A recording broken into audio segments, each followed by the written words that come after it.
Assalamualaikum. Assalamualaikum Ustaz.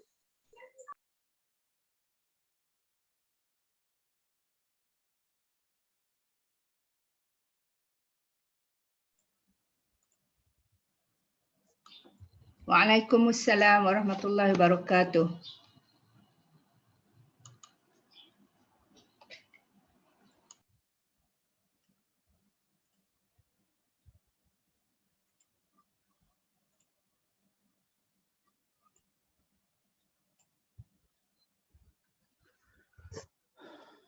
Baik, kita akan mulakan. Boleh dengar suara saya? InsyaAllah boleh Ustaz. Alhamdulillah dengar Ustaz. Baik, Alhamdulillah. Kejap ya, saya buat rakaman sekejap.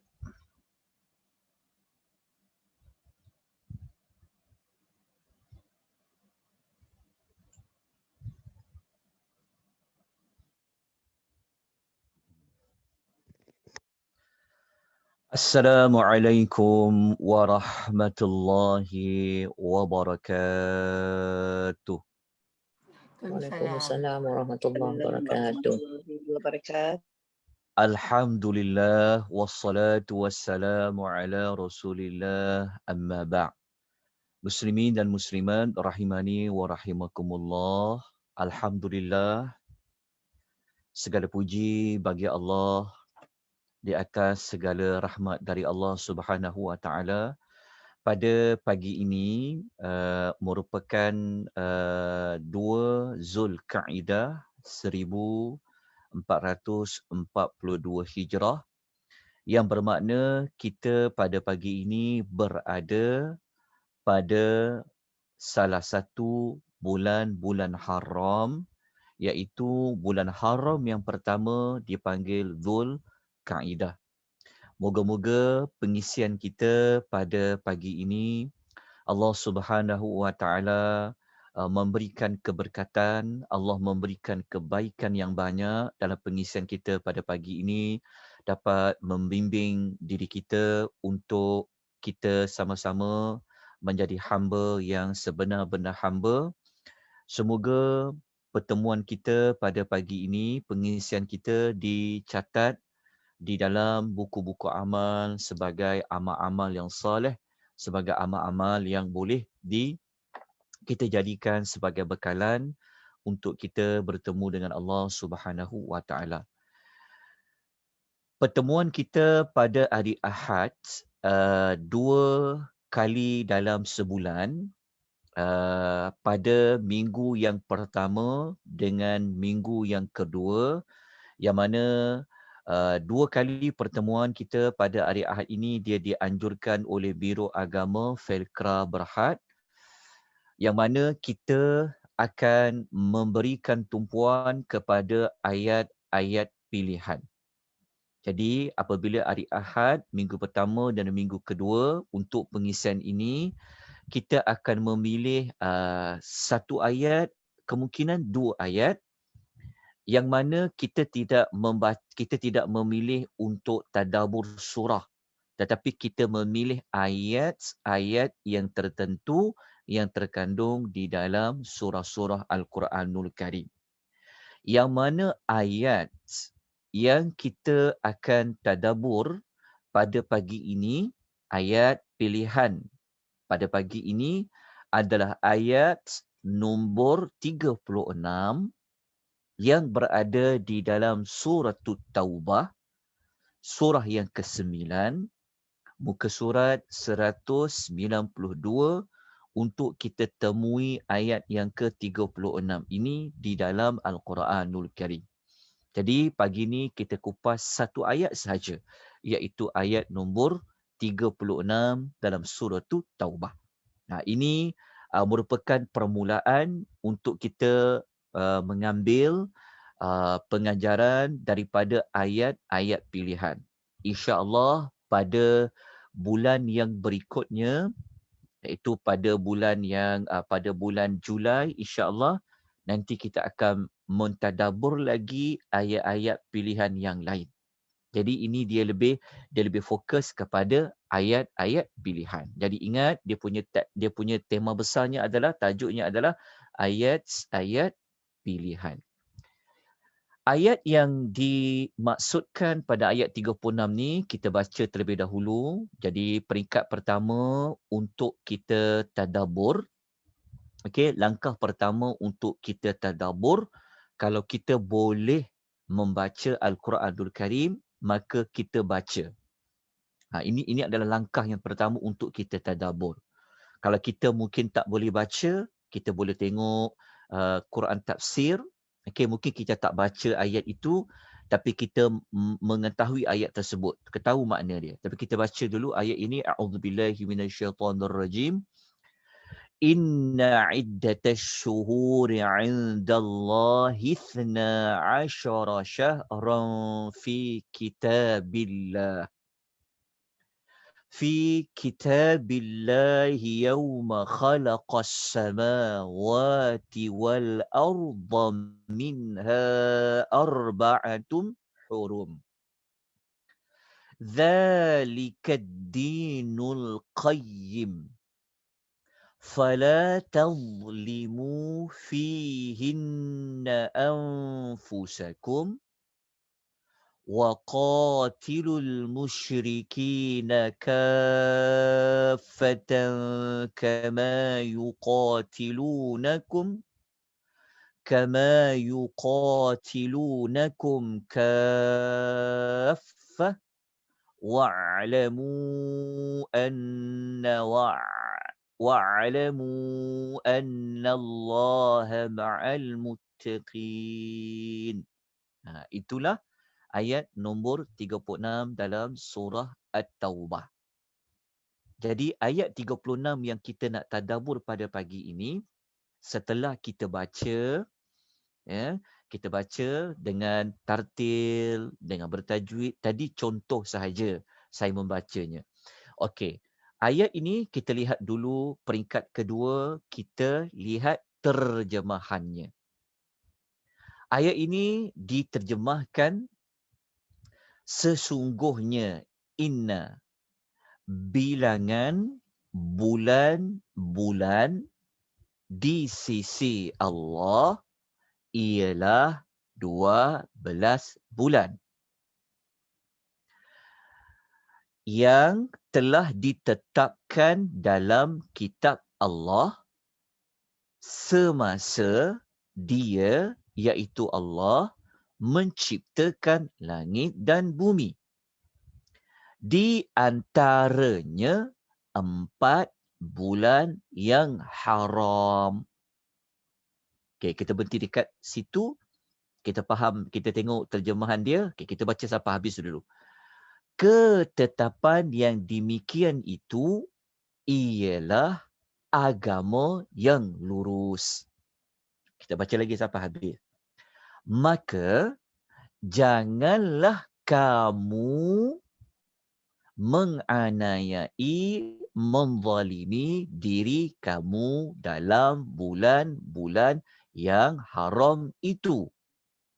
Dan perangilah kaum musyrikin semuanya sebagaimana mereka memerangi kamu semuanya. Ketahuilah sesungguhnya Allah bersama orang yang bertakwa. Jadi ini adalah terjemahan ayat. Mungkin kalau kita baca kali pertama, mungkin kita tak faham lagi. Kita baca kali kedua, mungkin kita kena baca kali ketiga. Ini contoh untuk baca terjemahan dia. Jadi kita belum masuk tafsiran ayat lagi. Kita baca terjemahan dia sahaja. Tapi mungkin kita tak berapa faham beberapa mungkin kita belum sampai. Mungkin ada orang dia faham, dia baca terjemahan, dia faham. Mungkin ada orang dia belum faham. Jadi kalau terjemahan itu belum difahami, maka sebaik-baiknya memang kena merujuk kepada kitab tafsir yang mentafsirkan ayat ni sebenarnya maksud apa. Supaya kita tidak tersalah faham maksudnya. Okey.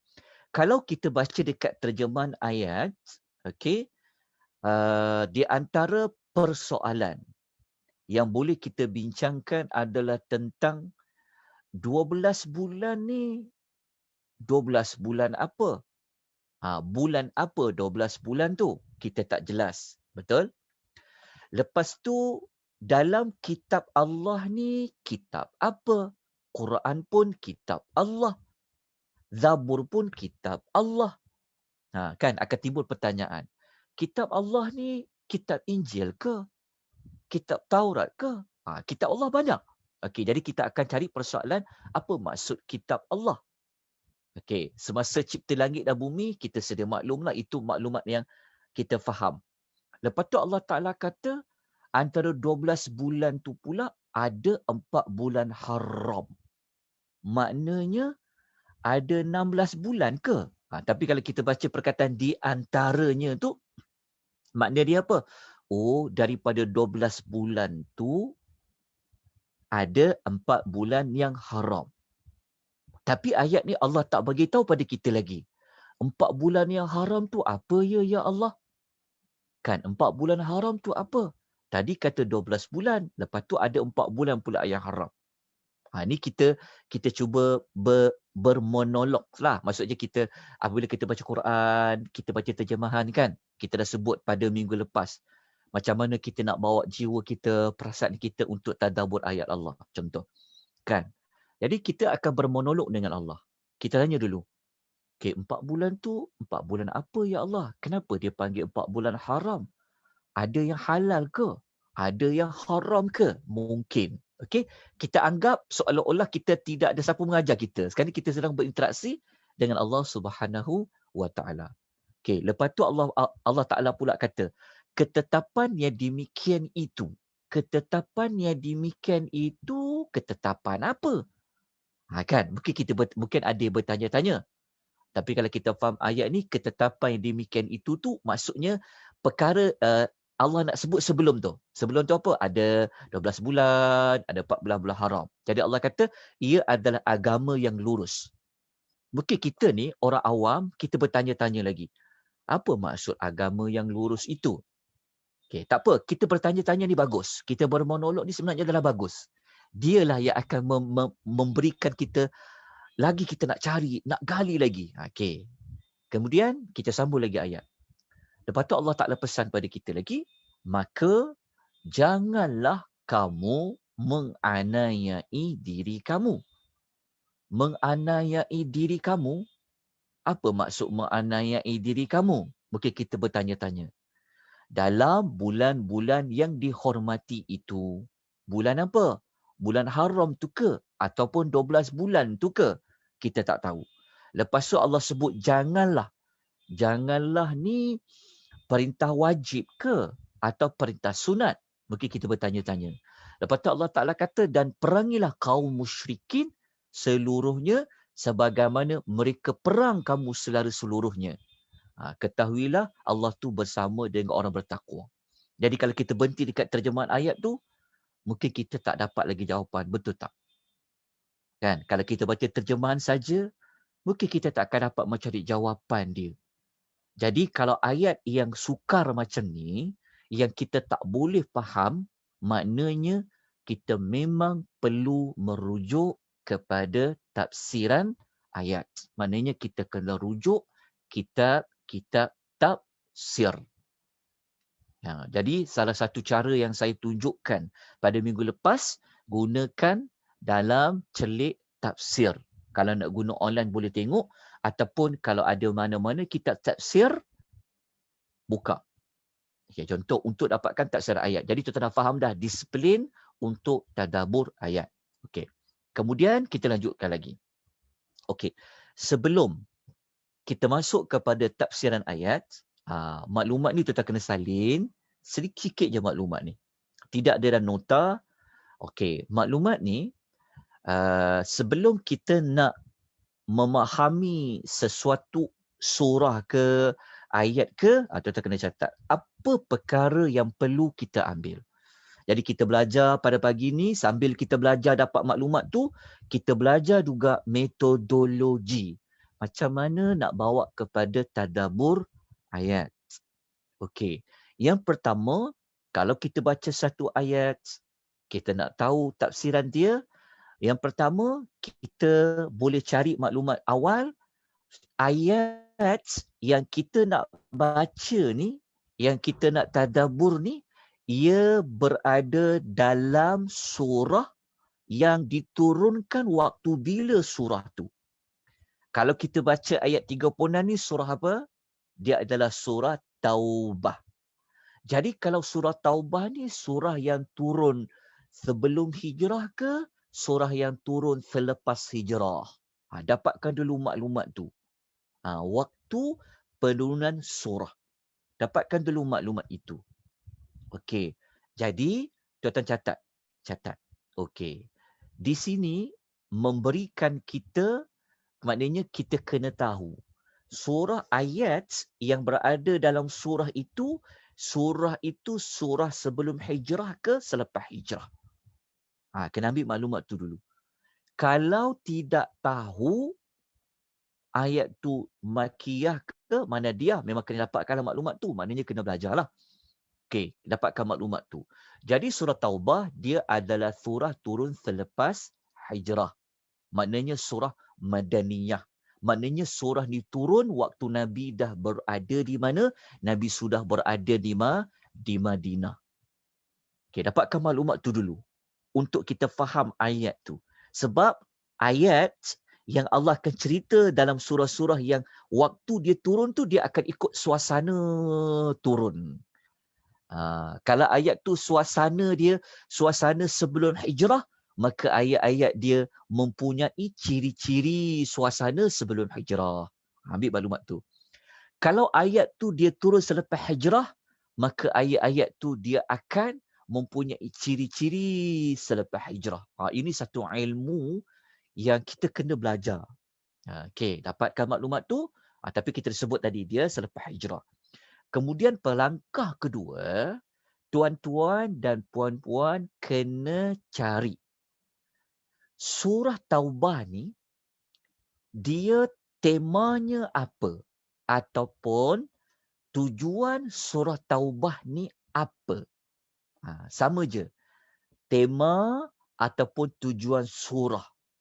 Kena cari maklumat tu. Dalam kitab-kitab tafsir ada yang menceritakan, okey, surah Taubah ni tema dia pasal apa? Tujuan surahnya pasal apa? Penting. Sebab kalau surah tu dia ada tema yang tertentu, ayat-ayat dia akan meraihkan tema-tema tu. Dia macam tu cara kita nak faham ayat. Oleh sebab itu, kita kena dapatkan dulu maklumat. Surah Taubah ni temanya apa? Tujuan surah Taubah ni apa? Dapat. Jadi sesiapa yang pernah mengikuti 30 malam, sinopsis 30 juzuk yang kita pernah belajar pada Ramadan yang lalu, telah pun didedahkan tentang setiap surah tu, dia ada tema dia, dia ada tujuan dia. Jadi kalau tuan-tuan refresh balik, tengok balik tujuan surah Taubah ni, surah Taubah ni dia berkaitan tentang taubat. Lepas tu surah Taubah ni dia berkisahkan, dia turun berkisahkan pasal peperangan Tabuk. Begitu. Okey, dapatkan maklumat dia. Lepas tu pula, yang ketiga, kena cari maklumat ayat 36 ni ada tak sebab turun dia. Maksudnya ayat 36 ni kenapa dia turun? Maksudnya macam tu. Maksudnya di ayat 36 ni dia turun dalam surah Taubah ni, ada tak reason tertentu? Ada tak sebab-sebab tertentu ia turun? Dia panggil dalam istilah ilmu Quran, dia panggil asbabun nuzul. Kena tengok dulu. Cari dulu maklumat tu. Okey. Setengah kitab tafsir dia sebutlah. Ada. Setengahnya dia tak sebut. Okey, tapi kita ambil dulu maklumat ini untuk tadabbur ayat. Bantu untuk kita tadabbur ayat. Sambil kita belajar nak dapat maklumat, tapi kita belajar juga metodologi macam mana boleh macam mana nak tadabbur ayat itu, sebab-sebab turun dia. Kalau nak tahu sebab-sebab turun dia, cari buku-buku ini. Ni contoh saja, ada banyak buku. Okey, contoh. Tuan-tuan cari buku contohnya Asbabun Nuzul. Sebab-sebab turun ayat. Yang ini, yang kalau saya tunjuk contoh yang terbitan PTS ni, ini dikarang oleh profesor dan doktor di Universiti Malaya ni. Profesor Zulkifli Muhammad Yusof, Dr. Muhammad Mukhlis ni. Ini lecturer di Universiti Malaya. Kalau yang sebelah ni Asbabun Nuzul ni, yang ini daripada kitab Arab telah diterjemahkan. Sheikh Mahmud Al-Misri ni dalam Indonesia. Boleh cari maklumat-maklumat ni banyak. Cari ia di Shopee tu. Cari kitab-kitab ni, jumpa nanti. Jadi kitab-kitab ni dia membantu untuk mencari jawapan. Ayat 36 ni ada sebab turun dia yang khas tak? Sebab apa? Kalau dia ada sebab turun dia yang tertentu, senang sangat nak faham ayat tu. Oh, patutlah ayat tu dia bunyi macam tu.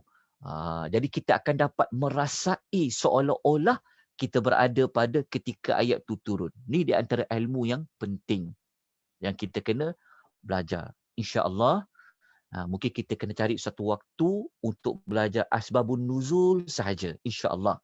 Itu dalam perancangan modul Akademi Tadabbur Malaysia. InsyaAllah. Satu-satu kita belajar. InsyaAllah. Okey, itu maklumat dia. Okey, kemudian kalau nak faham lagi ayat tu, kita kena tengok ayat sebelum ayat 36 tu cerita pasal apa. Kena tengok ayat, hubungan ayat 36 dengan ayat sebelumnya tentang apa. Okey, ini sangat membantu. Kadang-kadang ayat yang kita sedang baca ni, dia merupakan perincian kepada ayat sebelum. Kadang-kadang. Macam tu. Jadi kena baca ayat sebelum dia. Cerita pasal apa? Kadang-kadang ayat sedang kita baca ni, dia memperincikan ayat yang sebelum dia. Tu kena tengok ayat ni. Okay, tak apa. Saya sebut dulu, nanti on the way kita belajar pada setiap bulan, saya bantu. Sikit-sikit maklumat tu. Macam mana kita nak belajar. Kita kena ada satu waktu memang kita kena belajar metodologi juga. Bukan hanya kita dengar je daripada pembimbing. Dapatkan maklumat saja. Tapi kita belajar juga macam mana cara nak dapatkan faham ayat dia. Lepas tu barulah kita baca tafsiran ayat. Tafsiran ayat ni maksudnya kita rujuk kitab tafsir yang mentafsirkan ayat tersebut. Okey, ni maklumat asas. Baik, kita terus pergi kepada tafsiran ayat dia. Okey. Dalam ayat yang kita baca ni, okey, ayat yang kalau kita baca ni Allah menyebutkan sesungguhnya bilangan bulan-bulan di sisi Allah ada 12 bulan. Tapi kita tak tahu 12 bulan tu adalah bulan apa. Okey, sebelum tu saya nak minta tuan-tuan bulatkan ataupun tuan-tuan gariskan pada perkataan bulan. Okey, dalam Al-Quran, dalam bahasa Arab, bulan dia panggil apa bulan? Siapa tahu? Bulan dia panggil apa bulan? Bulan. Siapa boleh bagi respon? Syahrul. Bukan bulan yang matahari bulan tu. Maksud saya bulan yang monthly tu. Syahrul. Syahrul. Syahrul. Nampak tak perkataan Syahrul dekat sini? Dalam ayat ni mana perkataan Syahrul? Kita jumpa dekat sini. Pertama, syuhur. Okey, bulatkan. Syuhur ni adalah bilangan banyak bagi bulan. Maknanya bulan-bulan. Syuhur adalah maknanya plural bagi bulan. Bulan-bulan. Kalau bulan saja, satu bulan dia panggil syahrun ataupun syahron dekat sini. Okey. Syahron okey, jumpa. Dia macam ni. Satu bulan dia panggil syahrun. Kalau banyak bulan mungkin syuhur, mungkin asyhur. Macam tu. Okey. Di sini saya nak tunjukkan kepada tuan-tuan mukjizat Al-Quran. Tengok ya. Okey. Bulan semua sekali ada berapa bulan dalam setahun? Ada berapa bulan dalam setahun? 12. Ada 12. Siapa yang cakap ada 12 bulan dalam setahun? Jawapannya Allah Ta'ala lah. Kan Allah Ta'ala kata bilangan bulan si Allah ada 12 bulan. Kan? Okey. Cuba tuan-tuan tengok maklumat ini. Okey. Tuan-tuan, kalau tuan-tuan perhatikan di dalam Quran, tuan-tuan cari perkataan bulan. Perkataan bulan, perkataan bulan syahrun tu, tuan-tuan akan jumpa Allah Ta'ala ulang perkataan syahrun ataupun syahran sebanyak 12 kali. Faham? 12 kali. Okey, tuan-tuan tengok contoh dalam ayat tu. Ada tak dalam tu saya bagikan, saya berikan pada tuan-tuan perempuan dia punya apa? Sekejap ya. Okey, jumpa tak? Ada dah nota kan? Ya. Okey, macam ni. Dalam Al-Quran, perkataan bulan yang menggunakan bulan tadi Allah ulang sebanyak 12 kali. Tengok menariknya Quran ni. Okey, perkataan bulan tu ada 12 tempat. Kalau dalam nota yang nombor 2 tu itu adalah nombor surah. Okey, surah kedua ada pada ayat 185. Nanti cuba buka dalam Al-Baqarah ayat 185 akan jumpa perkataan bulan yang pertama, jumpa perkataan syahran dah kali kedua. Ayat 194 surah Al-Baqarah ada 2 kali Allah ulang. Okey. Dan menariknya. Okey, saya nak tanya ibu-ibu, tuan-tuan perempuan. Bulan apakah di dalam Al-Quran yang Allah sebut satu-satunya nama bulan tu? Bulan apa? Yang Allah sebut dalam Quran bulan tu. Ramadan. Bulan Ramadan. Betul. Dan bulan Ramadan lah bulan yang pertama Allah sebut di dalam Quran. Sebab tu ayat 2185 tu. Syahrul Ramadan. Ya. Menariknya tengok macam ni ya. Perkataan bulan di dalam Quran Allah ulang sebanyak 12 kali. Ada kaitan dengan 12 bulan juga. Dan dalam banyak-banyak 12 bulan tu disebutkan bulan Ramadan tu disebutkan spesifik di dalam Al-Quran menunjukkan mulanya Ramadan. Lepas tu pula bulan Ramadan ni adalah bulan yang pertama dimulakan Allah menyebut tentang bulan. Iaitu ayat 185. Takkan Allah sebut tu Allah susun tu suka-suka. Ini dipanggil mukjizat. Tengok. Kemudian surah yang kedua 217. Iaitu suratul Baqarah. Okey, dapat? Lepas tu surah yang kelima. Surah kelima tu surah apa? Suratul Maidah ayat 2. Buka pula surah Maidah ayat 97. Lepas tu surah Taubah 96 tu yang sedang kita baca sekarang. Ni. Ayat ini memang kita sedang baca sekarang. Saya tunjukkan dia punya spotlight dia. Nampak tak? Yang ni yang sedang kita baca sekarang. Okey, perkataan bulan tadi kan syahra.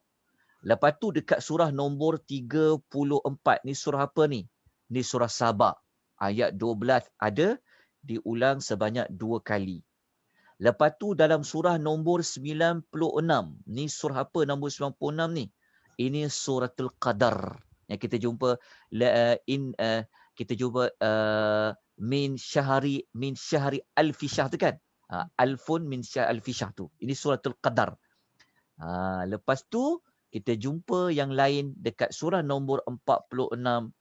Ini adalah surah Al-Ahqaf. Okey, semua sekali berapa perkataan bulan dalam Quran Allah ulang? 12. Ada 12 kali. Adakah Allah Ta'ala sengaja letak 12 kali ni ataupun jadi bermakna memang mukjizat Quran dari sudut Allah Ta'ala menyebut maklumat ni. Okey. Kalau tuan-tuan nak rasa lagi iman tu, nak rasa lagi takjub dekat Quran ni, okey, saya nak tanya tuan-puan. Hari ada berapa hari dalam setahun? 365 hari kan? Ya. Okey, hari dalam bahasa Arab apa? Kita tengok ayat ni, ada hari. Ni. Kalau kita tengok perkataan yauma, jumpa tak perkataan fi kitabillahi yauma. Hari dia panggil yaumun. Hari. Okey. dalam Al-Quran, siapa yang sempat cari, dia akan cari perkataan yaumun, perkataan hari, dia akan jumpa 365 kali. Diulang perkataan yaumun, yaum tu sebanyak 365 kali. Menariknya Al-Quranul Karim ni. Jadi kita belajar dengan Allah, timbulkan minat, kita rasa takjub lagi dengan Al-Quranul Karim. Okey, kita lanjut. Itu selingan sahaja. Okey, kita lanjutkan dengan 12 bulan tadi. Okey, Allah tak sebut 12 bulan tu apa. Tapi kita maklum lah. 12 bulan ni iaitu Muharram, Safar sampailah bulan Dhul Hijjah. Okey, kita sekarang berada bulan 11 tau sebenarnya. Kalau ikut kalender bulan, kalau ikut kalender hijrah, kita adalah bulan yang ke-11 iaitu Dhul Qa'idah. 2 Dhul Qa'idah. Okey, Zulhijjah adalah penghujung tahun. Okey, tak apa, di 12 bulan kita maklum. Okey, kita lanjutkan lagi. Isu sekarang, apa maksud kitab Allah? Sebab dalam ayat tadi Allah Ta'ala kata 12 bulan tu berada di sisi Allah di dalam kitab Allah kan? Apa makna dalam kitab Allah? Kitab Allah ada banyak makna seperti yang kita persoalkan tadi mula-mula. Waktu kita bermonolog mula-mula tadi kan? Kita tanya, apa maksud kitab Allah Ta'ala ni? Okey, dia ada banyak jawapan. Dalam Quran, kitab Allah kadang-kadang makna Al-Quran. Kadang-kadang makna Al-Taurat. Kadang-kadang makna Taurat dan Injil. Kadang-kadang dia umum. Wahyu secara ilahi, secara umum. Kadang-kadang dia menunjukkan Laul Mahfuz. Kadang-kadang dia menunjukkan pada buku catatan amal. Jadi, ayat 36 tadi tu, fi kitabillah, merujuk kepada mana satu tuan-tuan dan puan? Merujuk kepada makna yang mana satu? Al-Quran. Al-Quran? Bahaya ni. Quran ni. Sebenarnya, dalam kitab Allah, dia merujuk kepada ini. Lauh Mahfuz. Berbeza kan tafsiran dia? Sebab itu, hati-hati. Lauh Mahfuz. Ini dalil dia. Contoh, kalau kita rujuk dalam kitab tafsir. Sebab tu penting rujuk tafsir. Jadi dalam tafsir Al-Jalalain, okay, ditafsirkan dalam kitab Allah tu maknanya dia itu di Lauh Mahfuz. Okey. Lauh Mahfuz. Lepas tu kita nak yakin lagi, buka lagi satu kitab tafsir, kita rujuk dalam tafsir As-Sa'di. Okey, Al-Imam As-Sa'di kata, dia kata dalam kitab Allah tu dia kata Lauh Mahfuz. Imam As-Sa'di dia perincikan. Lauh Mahfuz tu dia kata alladzi qad athbata Allahu fihi kulla syai'in, adalah tempat Allah menetapkan segala sesuatu. Faham tak Lauh Mahfuz tu apa? Tempat Allah menetapkan segala sesuatu. Allah tetapkan takdir kita. Ada tertulis dekat Lauh Mahfuz. Allah nak tetapkan dalam setahun ni akan ada 12 bulan. Dia sudah ditetapkan di Lauh Mahfuz. Itu maksud dia. Jadi makna ayat kata pada kitab Allah ialah Lauh Mahfuz. Kalau kita berhenti setakat ini, kita akan mendapati bahawasanya betapa pentingnya kita perlu merujuk kepada kitab tafsir untuk mencari jawapan apa sebenarnya yang diertikan pada kitab Allah. Kan? Rupanya pada kitab Allah tu maksudnya dekat Lauh Mahfuz. Lepas tu baca, kalau lagi banyak baca tafsir, akan jumpa banyak maklumat tambahan. Lauh Mahfuz tu sebenarnya adalah tempat Allah menetapkan segala sesuatu. Takdir kita pun dekat Lauh Mahfuz. Dekat Lauh Mahfuz tu ada 12 bulan. Allah telah tetapkan. Quran pun dia dekat Lauh Mahfuz kedudukan dia mula-mula. Begitu. Okey, dah dapat maklumat ni, kita nak belajar lagi. Okey, apa lagi? Okey, sekarang kita cari jawapan pula. Apa 4 bulan haram tadi? Sebab tadi kan, okey, yang cipta langit dan bumi tu tak apalah, tu kita fahamkan. Maksud cipta langit tu, ketika Allah cipta langit tu, kita jelas faham lah. Okey, waktu Allah cipta langit, waktu Allah cipta bumi. Okey, itu kita faham. Okey. Jadi, sekarang kita cari maklumat. Apa maksud 4 bulan haram tu? Kan? Sebab Allah Ta'ala bagi tahu pada kita tadi, okey, dalam Lauh Mahfuz, dalam kitab Allah telah ditetapkan mesti ada 12 bulan. Lepas tu Tuhan kata, daripada 12 bulan tu pula ada 4 bulan haram. Okey, persoalannya, apa 4 bulan haram tu? Okey, kalau kita baca dalam tafsir, kita jumpalah jawapan dia. Okey, tapi kalau kita tak buka kitab tafsir, kalau mungkin sebelum ni kita pernah belajar, kita tahu. Kalau kita tak pernah belajar, apa 4 bulan haram tu? Lepas tu, kenapa pula namanya haram? Ada bulan yang halal ke? Sebab kita tahu, kalau kita orang awam, mungkin kita hanya tahu haram, halal. Halal, haram. Apa dia? Lepas tu kita kena belajar lagi. Kita baca tafsir lagi. Okey. Satu maklumat pun kadang-kadang ambil masa berjam-jam kita nak faham maklumat tu. Betul tak? Jadi kita tengok, apa maksud 4 bulan tu? Okey. Kalau kita baca kitab tafsir, yang kitab tafsir tu memang dia menjelaskan ayat ini, kita akan jumpa. Rupa-rupanya 4 bulan tu dinyatakan oleh Nabi sallallahu alaihi wasallam. Dalam ayat Quran, carilah 6,236 ayat dan sebagainya kan. Tuan-tuan takkan jumpa 4 bulan haram tu bulan apa. Tak ada pun. Ramadan tak. Dia bukan 4 bulan haram. Tapi bulan apa? Kalau kita tak jumpa ayat Quran, kita perlu rujuk dalam hadis. Tapi kita orang awam, macam kita orang awam ni, kita tak tahulah macam mana nak cek dalam hadis tu. Tapi kalau kita ada kitab tafsir, yang kitab tafsir tu memang metodologinya memang ada memuatkan hadis-hadis Nabi untuk tafsir ayat, jumpalah hadis ni. Okey. Jadi dalam hadis tu, sabda Nabi SAW, kita pergi terjemahan dia saja.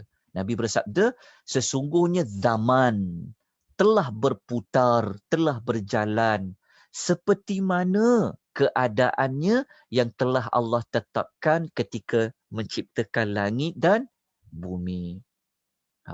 Kata Nabi, masa ni, waktu ni memang dia berjalan ikut yang telah Allah tetapkan. Lepas tu Nabi kata, setahun mengandungi 12 bulan. Di mana 4 daripadanya adalah bulan haram. Kata Nabi, arba'atun huruf. Bulan haram ataupun bulan yang mulia haram tu. Lepas tu Nabi terangkan, salasatun mutawaliyatun. Nabi kata 3 bulan daripada 4 bulan tu dia datang berturut-turut. Bulan apa? Zulqa'dati, iaitu bulan Zulqa'dah. Wa Zulhijjati, bulan Zulhijjah. Wal Muharramun, dan bulan haram. Apa maksud berturut-turut? Berturut-turut ni dia datang berturut-turut lah. Lepas bulan Zulqa'dah akan datang bulan Zulhijjah. Lepas datang bulan Zulhijjah akan datang bulan Muharram. Ni 3 bulan datang berturut-turut.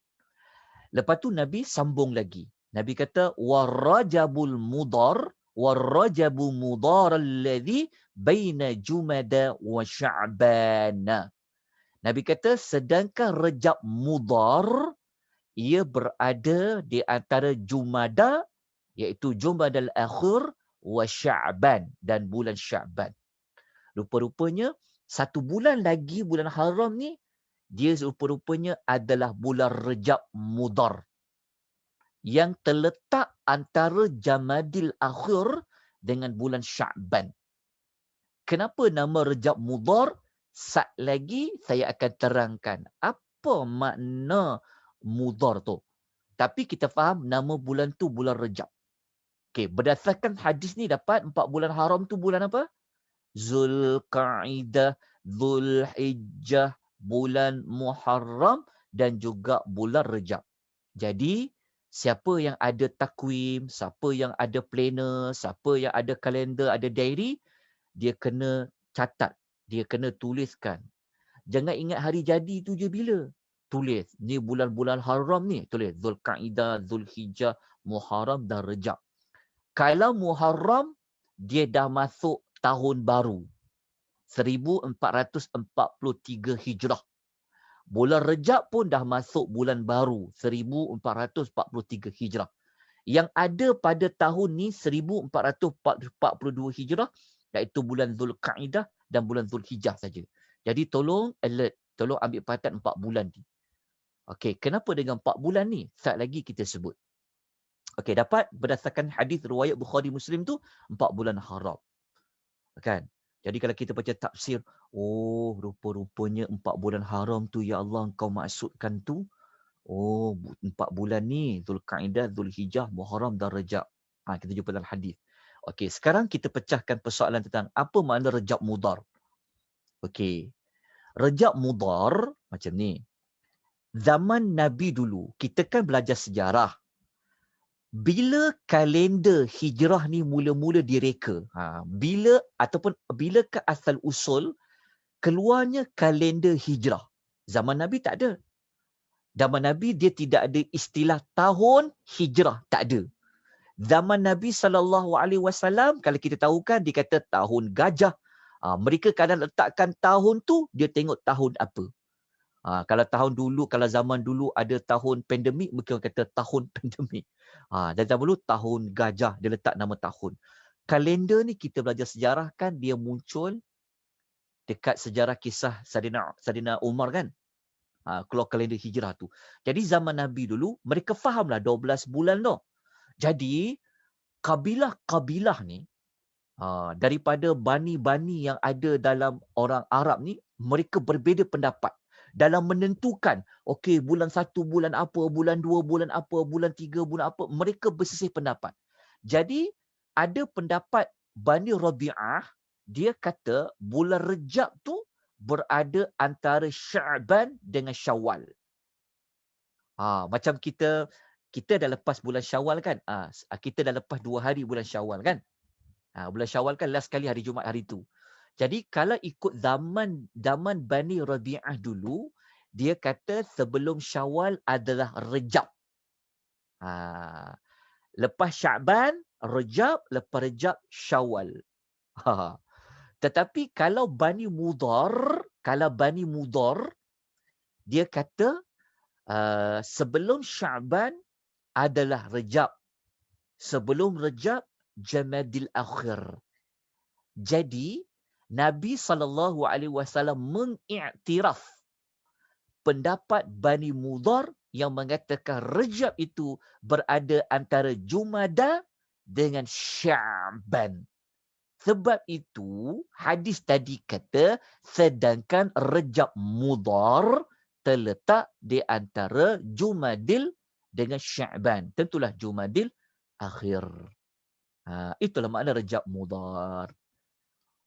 Okey, jelas kenapa hadis tersebut macam tu? Okey, selesai. Kita lanjutkan. Okey. Kenapa 4 bulan tu Zulqa'dah, Zulhijjah, Muharram dengan Rejab dinamakan dengan bulan haram? Haram apa? Kenapa dinamakan haram?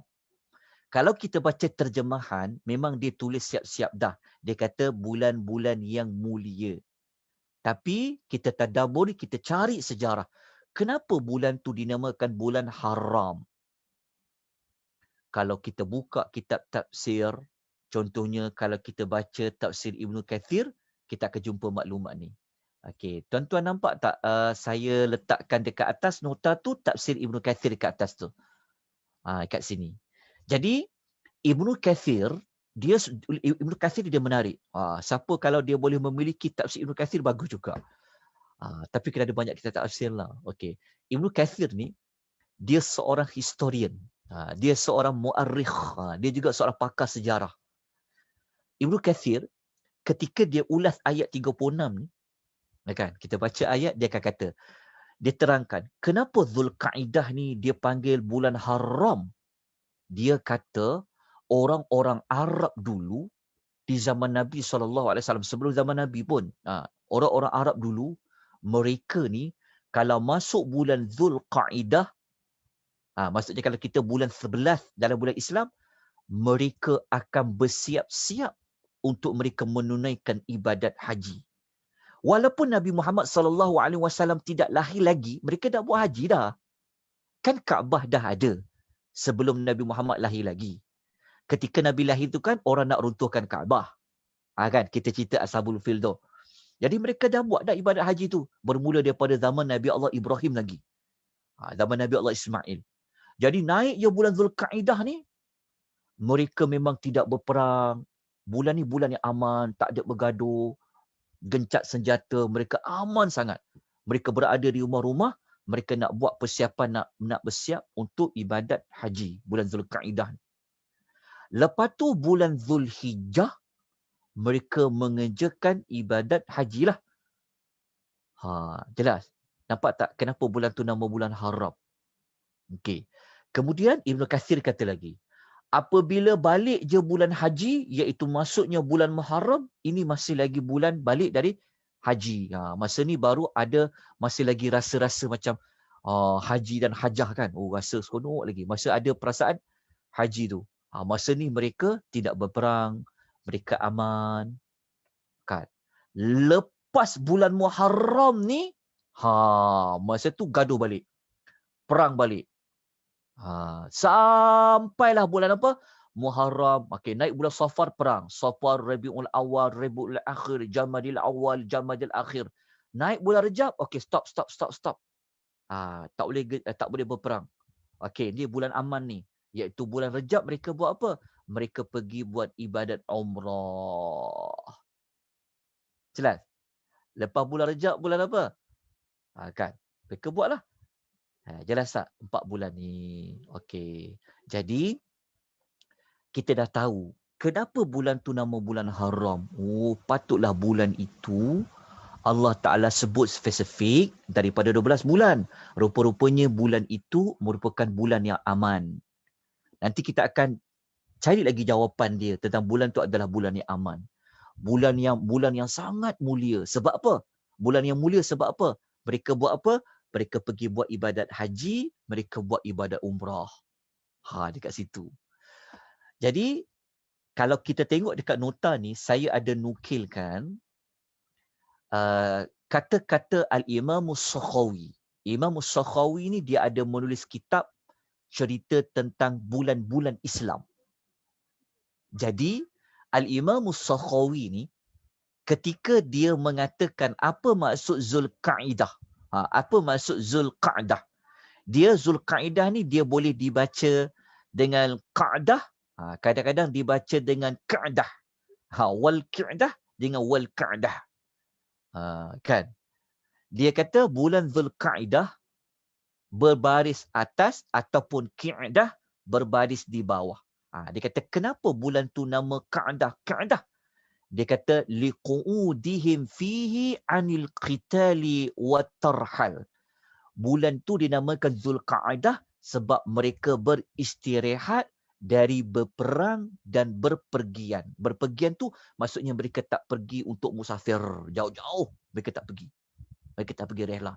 Kenapa? Kerana bulan itu bulan untuk ibadat haji. Mereka tak perang, berehat. Tengok, mulia tak bulan tu? Mulia pada bulan tu. Nanti kita nak kaitkan. Apa kaitan dengan kita? Nanti kita akan belajar. Sebab tu Quran untuk kita. Ambil teladan. Kita nak tengok dulu kemuliaan bulan haram ni. Okey. Kemudian, apa makna hijjah? Apa makna hijjah? Okey. Kata Al-Imam As-Sakhawi, hijjah ni, dia boleh, tu dia kata, huruf ha tu boleh dia berbaris bawah, kasrah, hijjah, ataupun dia boleh berbaris hajjah. Zul hajjah. Dia kata, tapi penting makna dia apa? Dia kata sumiya bidzalika liiqaihimul hajj fihi. Namanya bulan Zulhijjah tu kerana mereka melaksanakan ibadat haji. Sebab kan haji kan ada perkataan hijjah, haji. Dia panggil bulan haji. Kalau qaidah tadi dia ada kaitan dengan qa'ada, duduk. Jadi bulan tu bulan mereka duduk. Duduk apa? Mereka tidak berperang. Mereka tidak pergi berdagang jauh-jauh. Kerana mereka nak buat ibadat haji bersiap-siap. Okey, dah dapat makna Zulhijjah? Alright, kita tanjukkan lagi. Apa makna Muharram? Muharram. Okey. Kata Al-Imam As-Sakhawi, dia kata annal muharrama summiya bidzalika likaunihi syahran muharrama. Dia kata bulan Muharram tu dinamakan ia Muharram kerana ia termasuk dari bulan-bulan yang diharamkan. Diharamkan apa? Diharamkan maksudnya diharamkan tu nanti kita kaitkan dia dengan diharamkan berperang dan sebagainya. Okey, kita lanjutkan lagi dengan bulan Rajab. Rajabun minat tarjibi wa huwa ta'zim. Kata Imam Sakhawi, Rajab berasal dari perkataan at-tarjib yang bererti at-ta'zim, pengagungan. Ini penggunaan istilah-istilah yang diguna oleh orang Arab. Sebab tu kita semua kena mengagung-agungkan kalender hijrah. Cuma saya wallahu ta'ala alam, adakah surat-surat rasmi kerajaan disertakan juga dengan kalender hijrah? Tapi sepatutnya kita kena agungkan kalender berbentuk Zulhijjah, semua kalender-kalender yang itu. Okey, tapi boleh menggunakan kalender Januari, boleh, Februari tu boleh. Tak salah di dalam agama. Okey, kita teruskan dengan kenapa? Apa mulianya bulan-bulan haram tadi? Kita dah tahu sejarah dia, kenapa bulan tu dimuliakan. Jadi kita nak kukuhkan lagi. Kenapa bulan haram tu bulan yang sangat mulia? Kita sebut tadi, kata Ibnu Katsir tadi, Ibnu Katsir kata apa? Bulan tu bulan yang mulia kerana bulan itu ada kaitan mereka memberikan tumpuan untuk buat ibadat haji dan juga ibadat umrah. Okey, untuk kita mengukuhkan lagi maklumat tersebut, mari kita sama-sama mencari jawapan tentang bulan-bulan haram. Jadi nak tahu penyebutan bulan-bulan haram ada di dalam Quran, kita akan jumpa dalam surah-surah ini.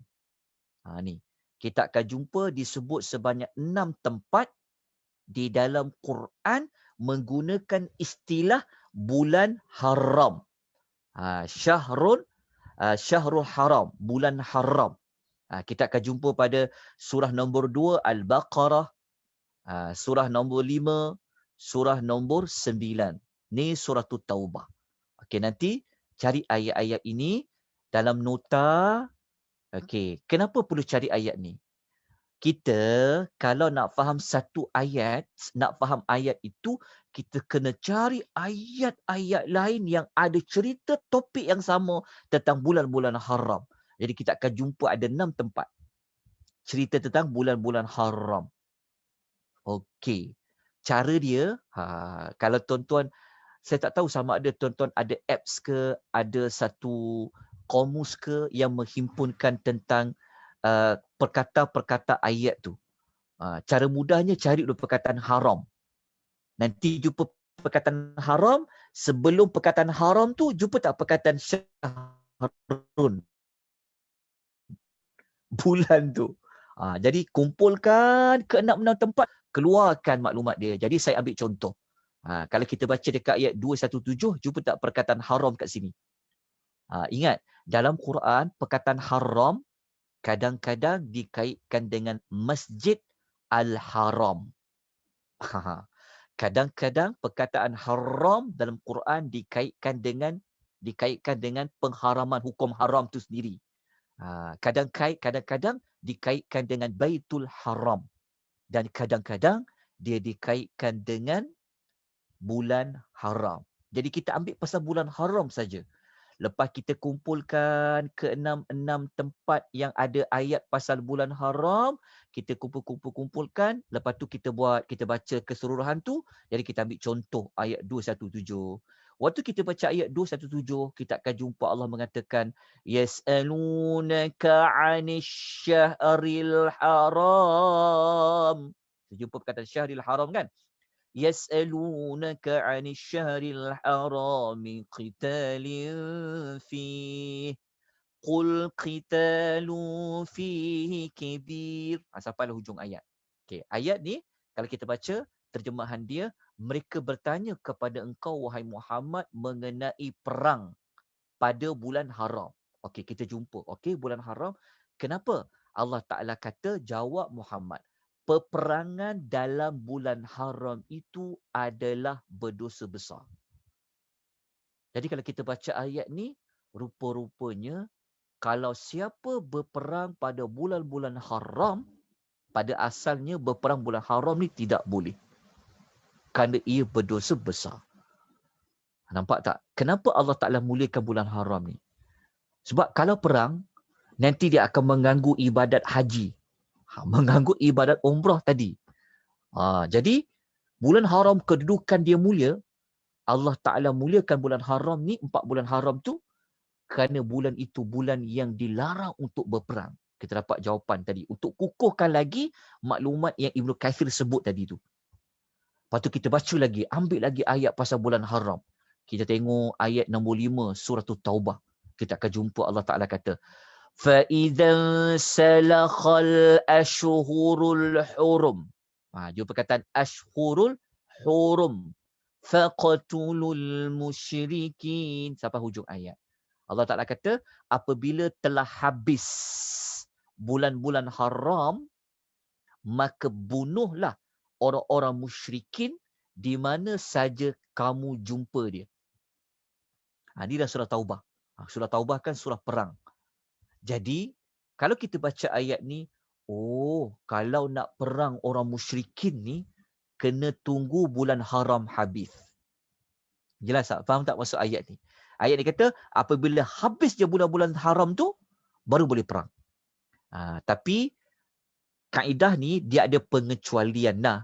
Kecuali kalau mereka perang dulu, mereka langgar bulan haram tu, dia seolah-olah macam pihak musuh dengan pihak Nabi SAW, semua orang faham. Bulan haram tak boleh perang. Itu kita kena pegang. Jadi, kalau berperang bulan haram, hukumnya dosa besar. Kita baca ayat tadi, 217 tadi. Tetapi, ayat ni beritahu pada kita, kalau habis bulan haram, baru boleh perang. Contoh macam tu. Melainkan, kalaulah pihak musuh serang juga bulan haram, mereka langgar bulan tu, perang juga, waktu tu bolehlah perang juga. Itu berbeza. Tapi kalau kita baca ayat ni, nampak tak mulia tak bulan haram tu? Kena tunggu dulu habis bulan haram yang 4 tadi tu.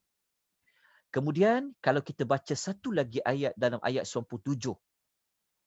Ayat 97 ni kita ambil dalam surah apa yang kita sebutkan tadi. Dia berada dalam suratul Maidah.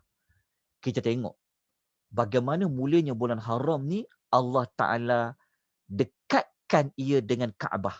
Tengok Allah Ta'ala kata, Ja'alallahu al-Ka'batal Baital Haram qiyaman linnasi wasyahrul haram. Apa hujung ayat? Nampak tak perkataan haram dikaitkan dengan Kaabah? Itu yang saya sebut tadi tu. Perkataan haram, dia ada banyak penggunaan dia. Tapi yang tajuk kita nak cari sebelum haram ataupun hurum, perkataan bulan. Jadi kalau kita baca ayat ni betul-betul amati dia, Allah Ta'ala kata apa? Allah telah menjadikan Kaabah. Perkataan Kaabah sebagai rumah yang mulia. Baitun, rumah yang mulia itu. Sebagai apa Allah muliakan Kaabah tu? Sebagai qiyamin linnat, sebagai menjadi tumpuan manusia. Daripada dulu dibangunkan Kaabah sampai ke hari ini, semua manusia pergi kepada Kaabah. Kan? Semua orang tumpu. Nak pergi Kaabah. Nak buat apa? Yalah nak buat ibadat haji ataupun nak ibadat umrah. Nak tawaf dekat Kaabah. Lepas Allah sebut Kaabah, Allah muliakan bulan haram, Allah Ta'ala kata apa? Dan macam tu jugalah dijadikan bulan-bulan haram. Jadi kalau kita baca ayat 97 ni, oh betapa mulianya bulan haram ni. Sampaikan bulan haram ni Allah Ta'ala iringkan dengan kemuliaan Kaabah. Tuan-tuan tengok. Kalau kita tengok ayat ni, maknanya Allah Ta'ala muliakan bulan-bulan haram tu. Sebagaimana Allah Ta'ala iringkan dengan Kaabah. Mula Allah Ta'ala muliakan Kaabah tu dulu sebagai tempat manusia nak menjadi tumpuan. Dan manusia akan jadi tumpuan pergi Kaabah tentulah pada bulan-bulan haram. Macam ibadat haji kan berlaku pada bulan apa? Zulkaidah, bulan Zulhijjah, kan? Muharram. Termasuklah orang buat ibadat umrah pada bulan Rejab. Jadi dekat sini kita dapat kukuhkan lagi maklumat bahawasanya 4 bulan ini, 4 bulan haram ni kena diambil perhatian dengan sebenar-benarnya. Kita belajar ni, kita kembang luaskan lagi ilmu kita kena jaga 4 bulan haram. Kerana Allah Ta'ala sangat muliakan 4 bulan haram ni. Jadi kita dapat maklumat setakat ni kemuliaan bulan-bulan haram. Okay, dah jelas? Waktu kalau ikutkan kita dah habis waktu ni. 1 jam. Tapi tak apa. Kita teruskan lagi. Okey, boleh? Kita lanjutkan lagi. Kita dapat maklumat. Setakat ni dapat tak maklumat kemuliaan kedudukan 4 bulan haram tadi? Dah tahu sejarah dia kenapa? Dan dah tahu di dalam Quran kedudukan 4 bulan haram ni. Dah dapat maklumat tu. Pegang baik-baik. Simpan. Ingat sampai bila-bila. Itu fungsi kita belajar Quran. Nampak kan? Kita tadabbur Al-Quran ni berbeza. Dah selesai dekat tadi. Dah dapat maklumat tadi. Sekarang kita kena lanjutkan lagi. Sebab ayat tadi tak habis lagi. Sebab ayat tadi kita hanya baru sampai dekat ayat minha arba'atun hurum. Daripadanya ada 4 bulan haram. Okay, kita dah dapat maklumat ini. Kita dah tahu 4 bulan haram tadi apa. 4 bulan tu apa. Kita dah tahu kedudukan dia apa di dalam Quran. Kita dah tahu dah sejarah kemuliaan 4 bulan haram ni. Okay, kemudian kita tambah, kita pergi kepada ayat Tuhan Allah Ta'ala kata apa? Zalikad dinul qayyim. Kan Allah Ta'ala kata tadi 4 bulan haram tadi yang berada di antara 12 bulan tadi, Tuhan kata itulah ketetapannya. Yang demikian itu adalah agama yang lurus. Maknanya Allah Ta'ala muliakan 4 bulan haram ni daripada 12 bulan tadi, itulah ketetapan yang tak boleh ubah dah. Bagi agama yang lurus. Okay. Kalau kita tak baca tafsir, mungkin kita tak dapat makna dia yang lengkap. Jadi kita baca tafsir. Apa makna ayat ni? Ketetapan demikian itu ialah agama yang lurus. Okey, contoh. Yang ni saya bawa datangkan tafsir Ibn Kathir. Betul kan? Nampak tak tafsir Ibn Kathir atas tu? Okey, Ibn Kathir rahimahullah dia pun tafsirkan ayat. Dia kata apa? Ya'ni. Dia kata maksud ayat tu dia kata inilah syariat yang lurus yang berupa pelaksanaan perintah Allah, yang lurus, yang berupa pelaksanaan perintah Allah berkaitan dengan bulan-bulan haram dan pelaksanaan syariat yang ada dalam kitab Allah. Maknanya Ibn Kathir kata apa? Dalam Islam, dalam syariat, 4 bulan ni memang Allah muliakan. Apa saja ibadat syariat di dalamnya Allah Ta'ala muliakan. Itu maksud ketetapan. Ketetapan tu kan kita tulis tadi kan. Kita belajar tadi, ketetapan tu dah berada di Lauh Mahfuz. Itu ketetapan dia. Allah Ta'ala muliakan sampai bila-bila. 4 bulan ini. Itulah ketetapan. Ketetapan tu maksudnya kita seorang Islam, apabila kita lalui 4 bulan haram ni, ia merupakan bulan-bulan yang mulia. Sebab tu ada ibadat di dalamnya, ada ibadat hajinya, ada ibadat korbannya dan sebagainya lah. Jadi itulah maksud ketetapan bagi agama yang lurus.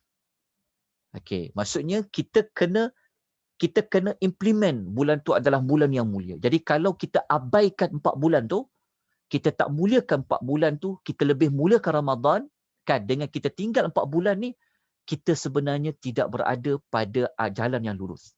Itulah maksud dia. Ramai orang dia agungkan Ramadan sampai dia tertinggal 4 bulan ni. Ramadan tu memang kita tak nafikan. Tapi sayangnya 4 bulan ni tidaklah dicanang-canang. Jadi kita belajar ni, kita kena viral lepas ni. Kitalah yang dengar ni, tuan-tuan yang kalau di Zoom ni ada 100 orang, yang lihat di FB mungkin ada, wallahualam, mungkin yang tengok rakaman sebelum ni, tugas kita adalah kena menggembar-gemburkan akan kemuliaan 4 bulan ni. Kita dah tahu dah, ini tindakan kita kena buat. Kita kena maklumkan pada anak-anak kita, maklumkan pada zuriat kita, kawan-kawan, semua orang Islam. Angkat 4 bulan ni. Kalau boleh di FB dimasukkan, di semua media sosial, kena angkat 4 bulan ni. Sebab Allah Ta'ala yang cakap, itulah agama yang lurus. Jadi kalau orang tidak tahu, jadi kita belum memenuhi ketetapan ni. Sedangkan Allah kata, itulah ketetapan bagi agama yang lurus. Maknanya kita kena muliakan 4 bulan ni. Diisikan dengan amal ibadat. Jadi tugas kita, ya, tanggungjawab kita untuk maklumkan. Kita kena bawa maklumat ni. Kita kena ubah masyarakat kita. Inilah pentingnya ilmu. Lepas ni bukan sekadar Ramadan saja. Kan, kalau sebelum Ramadan ni semua tunggu Ramadan saja. Tapi apabila masuknya bulan ni, kita kena canangkan. Kitalah orang yang akan menggembar-gemburkan supaya nanti legasi kita, moga-moga kita bertemu dengan Allah, kita berada di alam kubur nanti, kita dapat pahala berjalan. Apabila masuknya bulan Zulkaidah, manusia akan agungkan bulan tu. Macam dia agungkan Ramadan.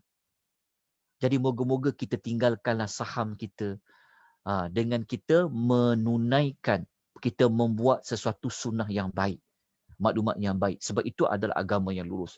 Jadi kalau kita pinggirkan 4 bulan ni, kita bukanlah manusia yang sempurna berada pada syariat, pada agama yang lurus tadi.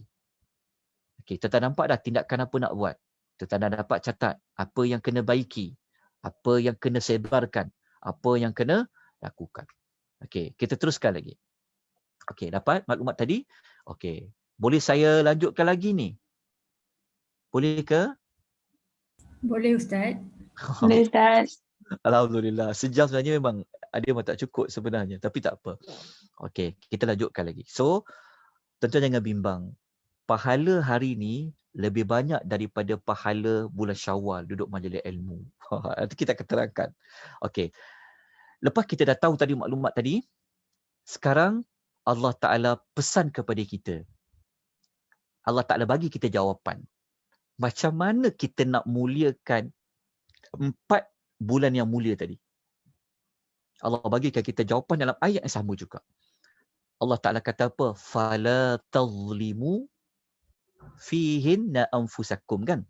Allah Ta'ala kata, janganlah, tolong tuan-tuan dan puan-puan, tengok perkataan fala tazlimu fihinna anfusakum. Tuan kata janganlah. Ini adalah larangan. Larangan yang berbentuk wajib buat. Janganlah kamu menganiayai diri kamu. Maknanya kita yang baca ayat nombor 36 tadi, Allah Ta'ala beritahu pada kita.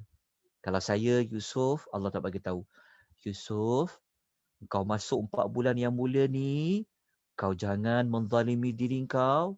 Allah Ta'ala pesan kepada Hajah Halimah contoh.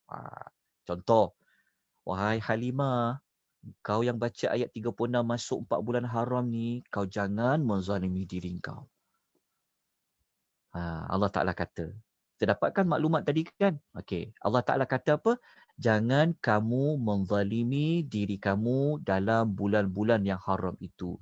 Bulan-bulan yang haram itu dia merujuk kepada 4 bulan yang haram tadi. Ini pendapat yang tepat. 4 bulan tadi bukan 12 bulan tadi, tapi 4 bulan tadi. Ditekankan lagi. Jangan menganiaya diri kamu. Okey, dah dapat maklumat ini, kita pun catat. Okey, Tuhan pesan jangan menganiaya diri sendiri. Akan timbul persoalan pula. Apa maksud jangan menzalimi diri sendiri? Pada 4 bulan haram tu, kita kena baca tafsiran. Waktu kita baca tafsiran, yang ini saya ambil dalam tafsir At-Tabari.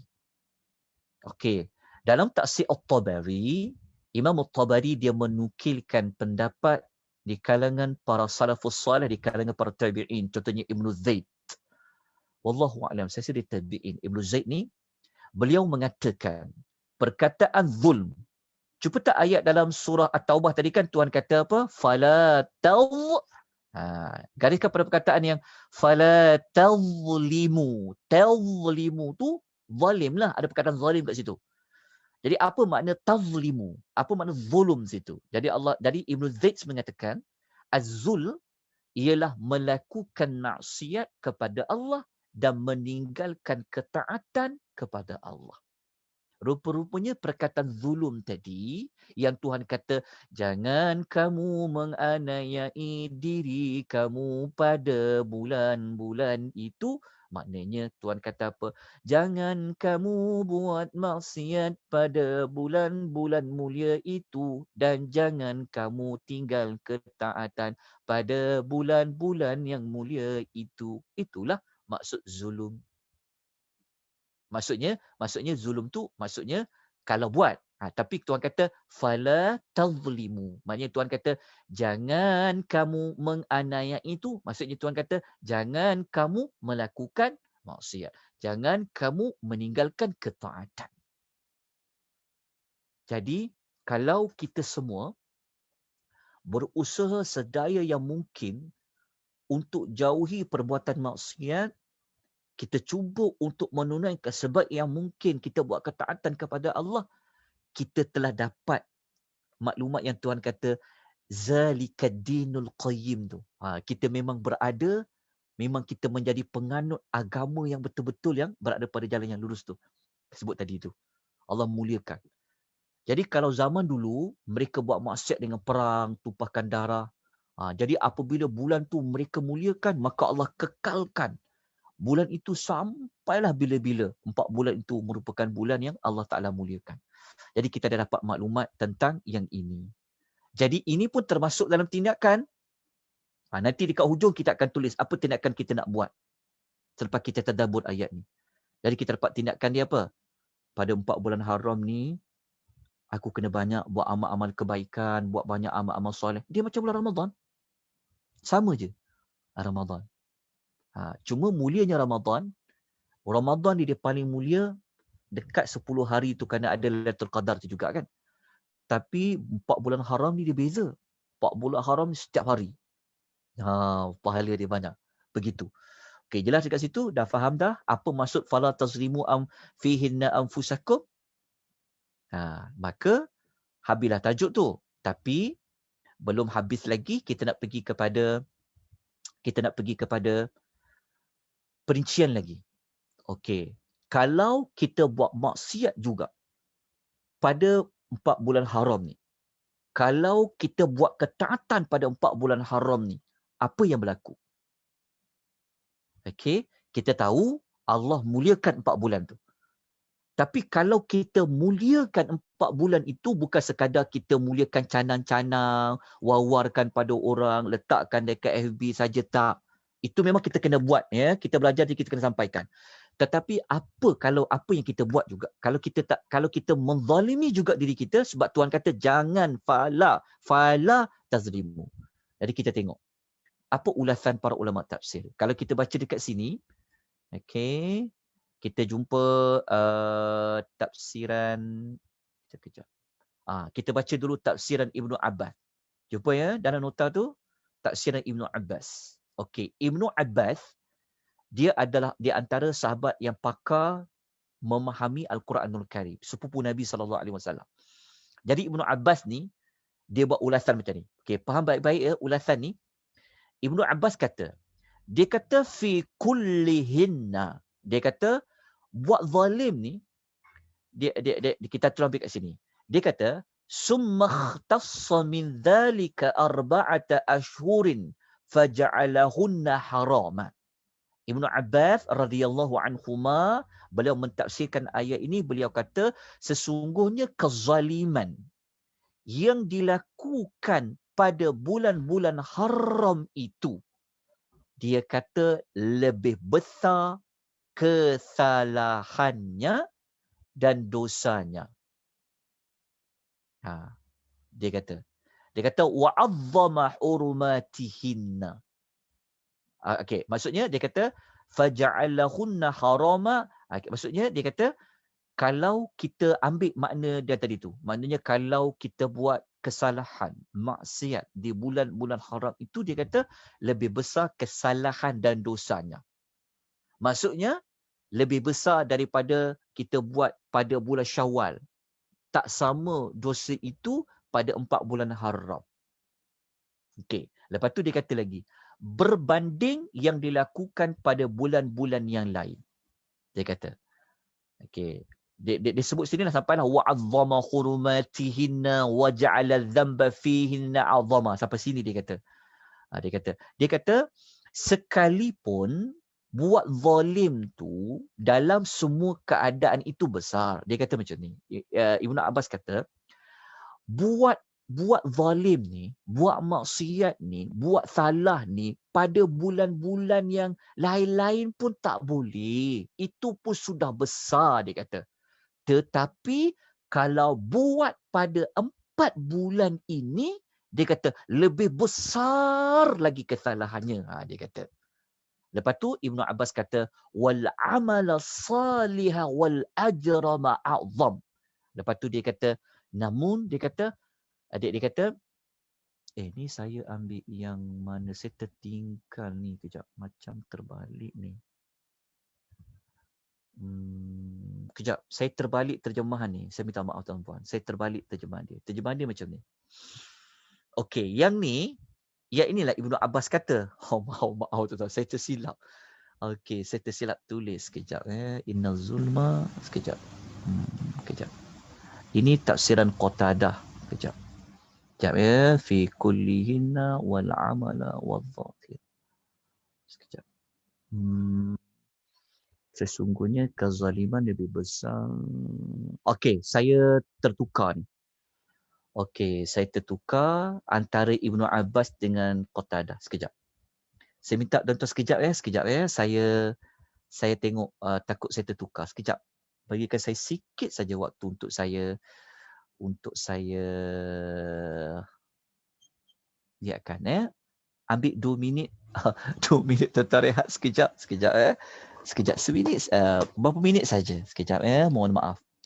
Takut saya tertukar antara Ibnu Abbas dengan Qatadah. Sekejap, saya takut saya tertukar. Sekejap ya.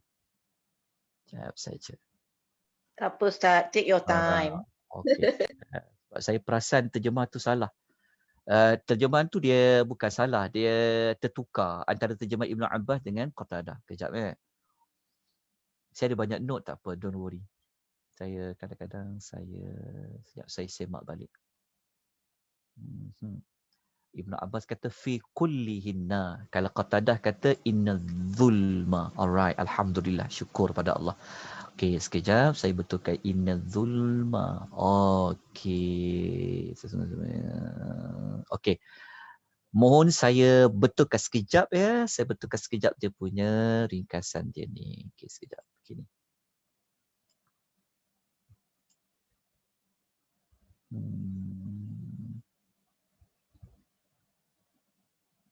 Okey. Saya tukarkan di sini, sebenarnya dia kena letak di sini. Okey. Di sini. Lepas tu di sini saya padam. Kejap, sesungguhnya kezaliman. Okey. Lepas tu fi kullihinna. Allahu Akbar. Saya dah terbuang dah tadi. Sekejap ya. Kejap. Inna zulma, sesungguhnya kezaliman. Kejap ya. Okey, tuan-tuan nampak kan macam mana nak buat nota ni? nambat sikit sekejap. Sesungguhnya kezaliman itu inna zulma fi kullihinna. Okey, ni saya padam. Fi kullihinna, saya padam dekat sini. Saya padam dekat sini. Ibn Abbas. Jadi saya nak ambil kat mana? Saya kena ambil nota saya yang satu lagi. Sekejap ya. Inna zulma fi kullihinna. Okey, saya ambil yang ni. Okey. Sekejap Bismillahirrahmanirrahim. Allahumma salli wa sallim ala nabiyina Muhammad. Okey. Okey. Alhamdulillah. Dah siap. Dah siap dah. Okey, minta maaf Sekejap. Okey. Okey, di sini. Okey, kita ambil dulu pendapat Ibn Abbas kat sini. Ni Ibn Abbas kata. Okey, tengok ni Ibn Abbas. Saya minta tuan-tuan nanti catat balik ada beberapa tapi maklumat dalam nota tu sama je, sama. Cuma saya terbalik antara tafsir Ibn Abbas dengan Qatadah. Okey, ini Ibn Abbas. Jadi tolong tengoklah nota yang mana terjemahan dia mula dia dekat sini. Mula dia dekat semua bulan. Jelas Okey, dah dapat dah? Dekat kalau yang semua bulan tu tulis. Ini adalah tafsir Ibn Abbas. Okey, Ibn Abbas radhiyallahu anhuma dia kata semua bulan tak boleh buat penganiayaan. Maknanya dia kata semua bulan 12 sebenarnya kata semua bulan tak boleh buat kezaliman dia kata. Kemudian dikhususkan oleh Allah 4 bulan daripadanya. Maknanya Ibn Abbas kata Allah khususkan 4 bulan daripada 12 bulan tu kerana Allah Ta'ala telah menjadikan 4 bulan ini sebagai bulan-bulan yang haram. Allah mengagungkan kehormatannya. Okey, dah jelas dekat sini. Kemudian Ibn Abbas kata lagi. Dia kata dan menjadikan dosa yang dilakukan pada bulan-bulan ini menjadi lebih besar dan menjadikan amal salih serta pahala pada bulan-bulan ini juga lebih besar. Ini poin penting dia. Di sinilah sebenarnya dalil, inilah syahid ataupun kita panggil inilah yang kita nak berikan tumpuan. Jadi Ibn Abbas kata apa? Dosa yang dibuat pada bulan-bulan ini lebih besar, amal-amal salih dan pahala yang kita buat juga adalah lebih besar. Ini catat. Inilah sebenarnya cara nak memuliakan 4 bulan tadi, iaitu banyakkan buat amal-amal salih kerana pahalanya lebih banyak berbeza dengan bulan-bulan yang lain. Begitu juga kiraan kesalahan maksiat berbanding dengan bulan-bulan yang lain. Ini siapa yang kata? Ibn Abbas radhiyallahu anhuma. Okey, dekat Arab dia yang ni. Arab dia yang ni. Ibn Abbas kata fi kullihinna. Dia kata wa ja'ala dhanba fihi a'zama wal 'amala salih wal ajra ma a'zam. Dekat sini Ibn Abbas. Okey, sekarang kita pergi kepada tafsiran Qatadah rahimahullahu taala alaihi. Kita tengok apa kata Qatadah. Qatadah ni dia seorang tabi'in. Dia di antara ulama tafsir yang pakar di kalangan para tabi'in yang berguru dengan para sahabat. Jadi beliau kata macam ni. Dia kata inna zulma fil ashhuril hurumi a'zamu khati'atan wa wizran. Dia kata sesungguhnya buat zalim ni yang dilakukan pada bulan-bulan haram itu dia kata lebih besar kesalahan dan dosanya. Ni dia sama macam Ibnu Abbas radhiyallahu anhu mentafsirkan. Cuma dekat sini dia hanya sebut pasal kezaliman saja. Dia kata kezaliman yang dibuat pada bulan-bulan haram tu lebih besar dosanya. Dia kata lebih besar khati'atan kesalahan wa wizran dan dosanya. Minadh zulmi fima siwaha wa in kana zulmu ala kulli halin 'aziman walakinallaha yu'adzimu min amrihi ma yasha. Kata dia, Dia kata buat zalim pada bulan-bulan haram tu lebih besar kesan dosanya berbanding yang dibuat pada bulan-bulan yang lain. Dia kata sekalipun melakukan kezaliman dalam semua keadaan merupakan satu perkara yang besar. Namun Allah Ta'ala berhak membesarkan apa saja urusan yang dia tak kehendaki. Maksudnya Qatadah kata, dia kata walau bagaimanapun dia kata buat zalim ni pada bulan-bulan lain pun tak boleh. Itu pun dah perkara yang besar dia kata. Tapi kalau buat zalim pada 4 bulan ni lagi besar kesalahan dia. Lepas tu Qatadah rahimahullah beliau menerangkan. Dia kata Allah Ta'ala ini dia berhak nak pilih bulan mana yang dia nak besarkan. Itu yang dimaksudkan ulasan Qatadah. Setakat ni boleh faham. Apakah maksud ataupun tafsiran daripada Qatadah rahimahullah dan juga daripada Ibnu Abbas radhiyallahu anhuma. Baik, dah selesai. Faham ya? Okey, kita pergi kepada contoh-contoh amalan. Okey, waktu tinggal sikit saja. Waktu kita dah ke berapa ni? Okey, sekarang saya tak baca hadis ni, cuma saya nak maklumkan tuan-tuan dan puan-puan ya. Kalau kita nak tahu jenis amalan dan catatannya, okey, dalam nota ni saya ada bawa hadis tu. Okey, hadis yang kita nak rujuk ni ia adalah hadis nombor 37 dalam himpunan hadis 40 An-Nawawi. Al-Imam An-Nawawi ni dia bukan sekadar ada kitab Riyadhus Salihin, tetapi dia juga ada kitab hadis 40. Jadi pada kitab hadis 40 An-Nawawi, hadis nombor 37 berkaitan tentang buat pahala nak catat berapa, buat dosa nak catat berapa, kena baca hadis ke-37 tu. Inilah hadis dia. Okey, inilah terjemahan hadis dia. Okey, selesai. Hadis riwayat Bukhari Muslim. Jadi saya nak tunjuk ringkasan saja.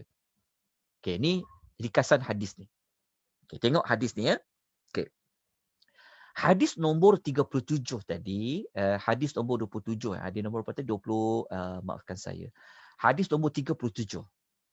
Okey, dalam matan Al-Arba'in An-Nawawi, okey, hadis ni Nabi SAW sebut begini. Ini ringkasan dia. Okey, nampak tak kotak nampak tak pada kotak jenis niat? Tengok.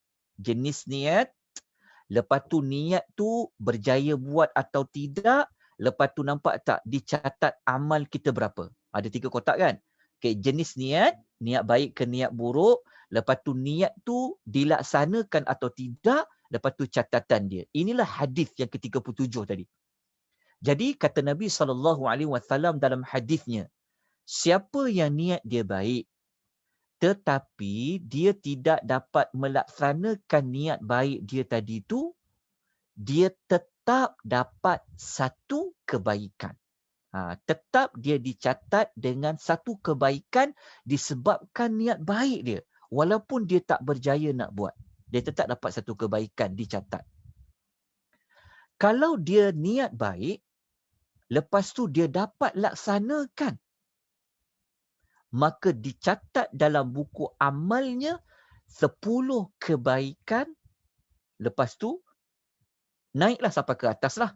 Allah akan gandakan lagi kebaikan dia. Bermula dari 10 sampailah gandaan-gandaan dia. Okey. Nampak perbezaan dia? Apa perbezaan 1 dengan 10? Perbezaan 1, dia tak dapat laksanakan apa yang dia niat baik itu.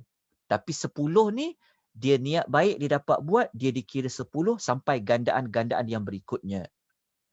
Kalau seseorang itu dia niat pula niat yang buruk, okey, dia berazam memang nak buat benda yang buruk, tetapi dia tidak jadi nak buat niat yang buruk tu. Mungkin kerana dia insaf, mungkin dia teringat tentang keburukan maksiat tadi, dia tak jadi buat. Dia dalam buku amal dia, dia diberi satu kebaikan. Tengok pemurahnya Allah Ta'ala, rahmatnya Allah. Orang niat benda buruk, tapi dia tinggalkan kerana, ialah dia insaf ke, dia teringat benda tu tak boleh buat. Allah bagi satu kebaikan untuk dia. Okey, tetapi jika dia niat suatu yang buruk, dia dah berazam buat benda yang buruk dan dia berjaya buat benda yang buruk tadi, dalam buku amal dia ditulis hanya dengan satu keburukan. Tuan-tuan nampak tak perbezaan? Niat baik dapat 10, niat buruk dapat satu keburukan sama-sama. Niat baik boleh buat dapat 10 kebaikan, niat buruk dapat buat satu keburukan. Beza kan? Menunjukkan rahmatnya Allah, sayangnya Allah kepada hamba-hambanya.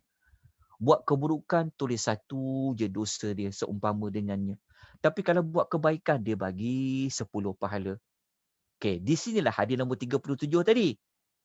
Okey, tetapi apabila masuknya bulan haram, nampak tak kotak yang satu lagi ni? Catatan amalan bulan-bulan haram. 4 bulan yang mulia tadi, ingat tak tafsiran Ibnu Abbas tadi? Masih ingat lagi tafsiran Qatadah rahimahullah tadi tu? Kalau pada bulan haram ni, kita dengar tafsir Ibnu Abbas tadi apa? Kalau kita buat dosa maksiat pada bulan tu, dosa tu akan digandakan berbanding dengan bulan-bulan yang sebelumnya. Kalau pahala tu dibuat pada 4 bulan haram tu, digandakan pahalanya seperti mana kata Ibnu Abbas radhiyallahu anhu tadi. Jadi formula dia macam ni. Kalau masuk 4 bulan haram, Allah Ta'ala akan beri kita kebaikan bukan yang satu saja tadi. Allah akan lebihkan. Nampak tak gambar yang anak panah menghadap ke kanan ni, maknanya ini lebih. Melebihi satu kebaikan. Kalau kita niat buat baik, kita berjaya buat baik pada bulan haram, ditulis lebih daripada 10. Digandakan oleh Allah. Dekat sini. Nampak tak ada perbezaan dia? Contoh, kalau kita baca Quran, contoh. Contoh tadi, kalau kita baca huruf Inna iddatash syuhur. Kalau kita baca perkataan Inna, kalau kita baca pada bulan Syawal yang lalu, Allah Ta'ala bagi kita 20 pahala. Huruf alif tu, Inna tu, alif dengan nun tu, dikira 2 huruf. Kita dapatlah contohnya, kita dapat 20 pahala. Tetapi apabila kita baca Inna pada bulan Zulkaidah ni, Allah bagi lebih daripada 20 pahala. Kenapa beza? Sebab kita membaca Al-Quran, buat ketaatan pada bulan-bulan haram. Jelas? Dekat situ. Tetapi yang menakutkan kita, yang kita kena usaha, kalau kita buat keburukan ni. Kalau kita buat keburukan, dia bukan ditulis satu saja keburukan, tapi akan dicatat gandaan lebih daripada satu. Sebab apa? Sebab kita berada pada bulan-bulan haram. Okey. Jelas catatan ni? Okey, ini contoh dia. Ada kelebihan dia. Okey. Jadi, ada setakat ni boleh faham ya? Boleh dapat maklumat kenapa apa hasil tadabbur kita surah ayat 36 surah At-Taubah? Okey, boleh saya lanjutkan last sekali, sikit lagi. Boleh ya? Assalamualaikum Ustaz. Ya, salam warahmatullahi wabarakatuh. Ya. Nak tanya berkenaan dengan yang tadi gandaan tu kan. Bermakna kalau kita buat keburukan dalam bulan Muharram, bulan haram ni, adakah itu kita telah melakukan dosa besar? Okey, tak. Dia dosa besar, dia tetap di bawah kategori dosa besar. Dosa kecil, dia masih lagi dalam dosa kecil. Jelasnya, penukaran dosa besar, tidaklah dia bertukar dosa kecil, dia tukar jadi besar, besar kecil tidak. Tetapi yang dimaksudkan di sini adalah gandaannya, kiraannya. Kalau buat dosa kecil, kalau sebelum bulan haram dicatat satu dosa, pada bulan-bulan haram mungkin dikira 2, mungkin dikira 3. Wallahu ta'ala alam. Tapi digandakan. Begitu juga dengan dosa besar. Akan dikira gandaannya. Macam mana nak kira tu Allah saja yang mengetahui. Wallahu ta'ala alam. Jelas? Contohnya kalau kita ambil contoh macam wallahu ta'ala, kita nak bagi contoh gandaan tu bagaimana wallahu ta'ala. Tapi kalau kita bagi contoh macam yang baca Quran tadi, itulah paling mudah. Kalau macam kita belajar kan, kalau kita belajar contoh, kalau kita baca Quran, Allah bagi satu huruf 10 pahala. Tapi apabila kita membaca Al-Quran pada bulan-bulan haram, Allah gandakan lebih daripada 10. Dekat situ. Wallahu ta'ala alam. Ada soalan lain? Ya Ustaz, Kak Mazidah Sebelum ni kita Ustaz. lanjutkan. Ya. Ya. Okey, selama ni kita duk fikir, kita banyak berinfak, memberi zakat pada bulan Ramadan sebab kita fikir bila kita bersedekah pada bulan Ramadan maka berganda-ganda lah pahala kita, ya. Bukanlah kita nak mengejar pahala, tapi begitu yang kita fahamkan.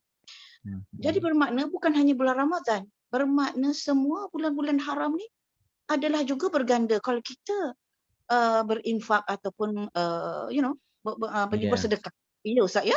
So selama ni kita berebut bulan Ramadan je, not knowing yang 3 bulan tu lagi pun sama. Itu saja Ustaz. Terima kasih. Ya, 4 bulan ya, 4 bulan. 4 bulan ni. Jadi daripada apa yang Puan Mazidah sebut tadi, Kak Mazidah sebut tadi, betul lah. Dia sebenarnya bukan pada bulan Ramadan saja. Termasuk 4 bulan ni. Sebab Allah Ta'ala yang menyebut dia secara spesifik. Dan kita dah belajar dah tadi. Sebab itu bahkan para ulama' buat perbandingan lagi. Dia daripada 4 bulan ni, kalau kita tadabbur lagi, antara 4 bulan ni yang terbaik pula, antara 4 bulan ni bulan apa? Ulama' ulas lagi. Ibn Rajab Al-Hambali dalam kitab dia Lataif Ma'arif, dalam Lataiful Ma'arif dia ulas lagi. Para ulama' buat perbandingan lagi. Para ulama' ni kan dia mengejar pahala, dia mengejar kebajikan, mengejar rahmat Allah. Jadi mereka bezakan pula antara Zulkaidah dengan Zulhijjah ni mana lagi afdal. Sebab tu sebenarnya Ramadan ni banyak perbincangan lagi. Dia bukan Ramadan je. Sebab tu kalau kita belajar kan, nanti kalau kita belajar bulan Zulhijjah. Bulan Zulhijjah ni kan ada 10 hari yang awal. Sebenarnya para ulama ada yang mengatakan bulan Ramadan ni kelebihan dia pada malam 10 terakhir tu. Sebab malam tu ada terqadar. Tapi kalau pada hari siangnya, pada harinya tu akan lebih pada 10 pertama bulan Zulhijjah. Dekat situ. Jadi di sini alhamdulillah memang betul lah. Kita selama ni mungkin ingat Ramadan saja. Tapi 4 bulan haram ni dia mempunyai nilai dia yang tersendiri. Maka kalau kita boleh infak pada bulan Ramadan tu banyak, maka bulan Ramadan ni pun kita infak. Sebab Ramadan kita infak siang, dia tak sama, kita masih lagi tak dapat pada malam Al-Qadar. Kecuali kalau kita infak pahala kita pada malam Al-Qadar tu kena, barulah pahalanya banyak. Tapi Ramadan, dia tetap Ramadan lah. Gandaan tu Allah saja yang mengetahui. Sebab dia lebih banyak kepada ibadat puasa dan sebagainya.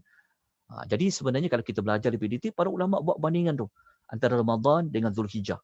10 hari yang awal. Ada hadis tu masyhur yang kita jumpa. Hadis tu Nabi kata, tidak ada mana-mana hari yang terbaik daripada hari-hari ini. Hari yang 10 awal tu. Jadi moga-moga lepas ni kita jangan tinggalkan ibadat Ramadan dah tak ada. Abaikan untuk infak tak. Infak lagi pada 4 bulan ni. Pahala dia akan lagi diganda-gandakan oleh Allah Subhanahu Wa Taala, khususnya 10 awal yang pertama dalam bulan Zulhijjah. Itu lagi banyak pahala dia. 10 yang awal tu. Terima kasih. Baik, ada soalan lain? Kejap, saya tengok dekat chat ada soalan. Okey. Okey, ada soalan lain? Okey, kalau tak ada, kita akan tutup pengisian kita pada pagi ini untuk menambah nilai lagi maklumat kita, untuk kita tahu sebenarnya kita buat amal kebaikan ni, dia ada faktor-faktor lain yang boleh menyebabkan pahala kita bertambah, dosa kita juga boleh bertambah. Inilah tajuk dia. Last kali kita belajar faktor-faktor pahala bertambah dan dosa tu juga bertambah. Okey. Ada 3. Okay, saya sebutkan ada 3. Pertama, dari sudut masa. Waktu amal itu dibuat, dosa itu dibuat. 1. Faktor yang kedua, melihat kepada tempat pahala tu dibuat, kebaikan tu dibuat, dosa itu dibuat.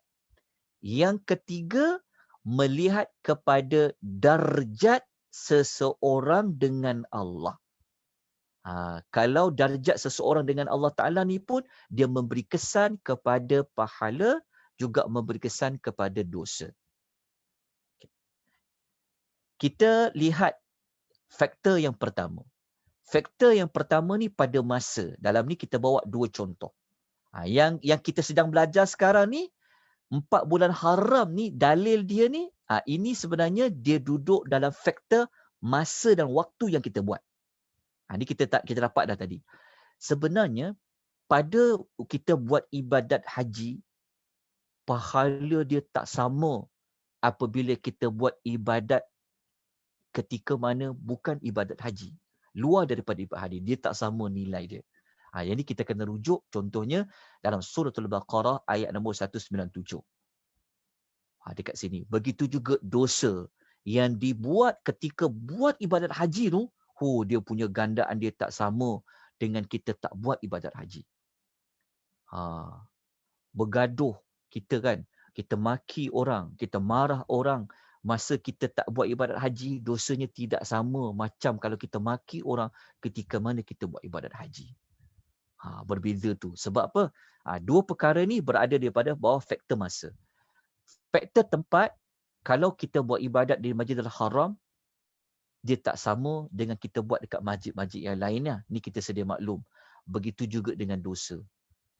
Bahaya ni. Ni Suratul Al-Hajj ayat 25 antara rujukan dia. Kalaulah contohnya, kalaulah ada orang pergi mencuri selipar orang dekat masjid negara, tak sama dengan curi selipar orang dekat Masjidil Haram. Bukanlah kita nak kempen curi tu, saya nak bagi contoh. Ya. Begitu juga ketika mana kita berada di tanah haram, khususnya lagi di Mekah. Kalau kita buat kebaikan di Mekah, tak sama kalau kita buat kebaikan di Malaysia. Tak sama. Sebab kemuliaan tempat tu. Jadi saya tunjukkan contoh pada tuan-tuan dan puan-puan ya. Okey, saya tunjukkanlah sekali nak habis dah. Saya tunjukkan contoh asar para sahabat. Tengok, Umar Al-Khattab kata apa? Umar Al-Khattab radhiyallahu anhu dia kata apa? Dia kata sesungguhnya tindakan aku melakukan 70 dosa. Okey, lebih aku sukai daripada melakukan walaupun 1 dosa dekat Mekah.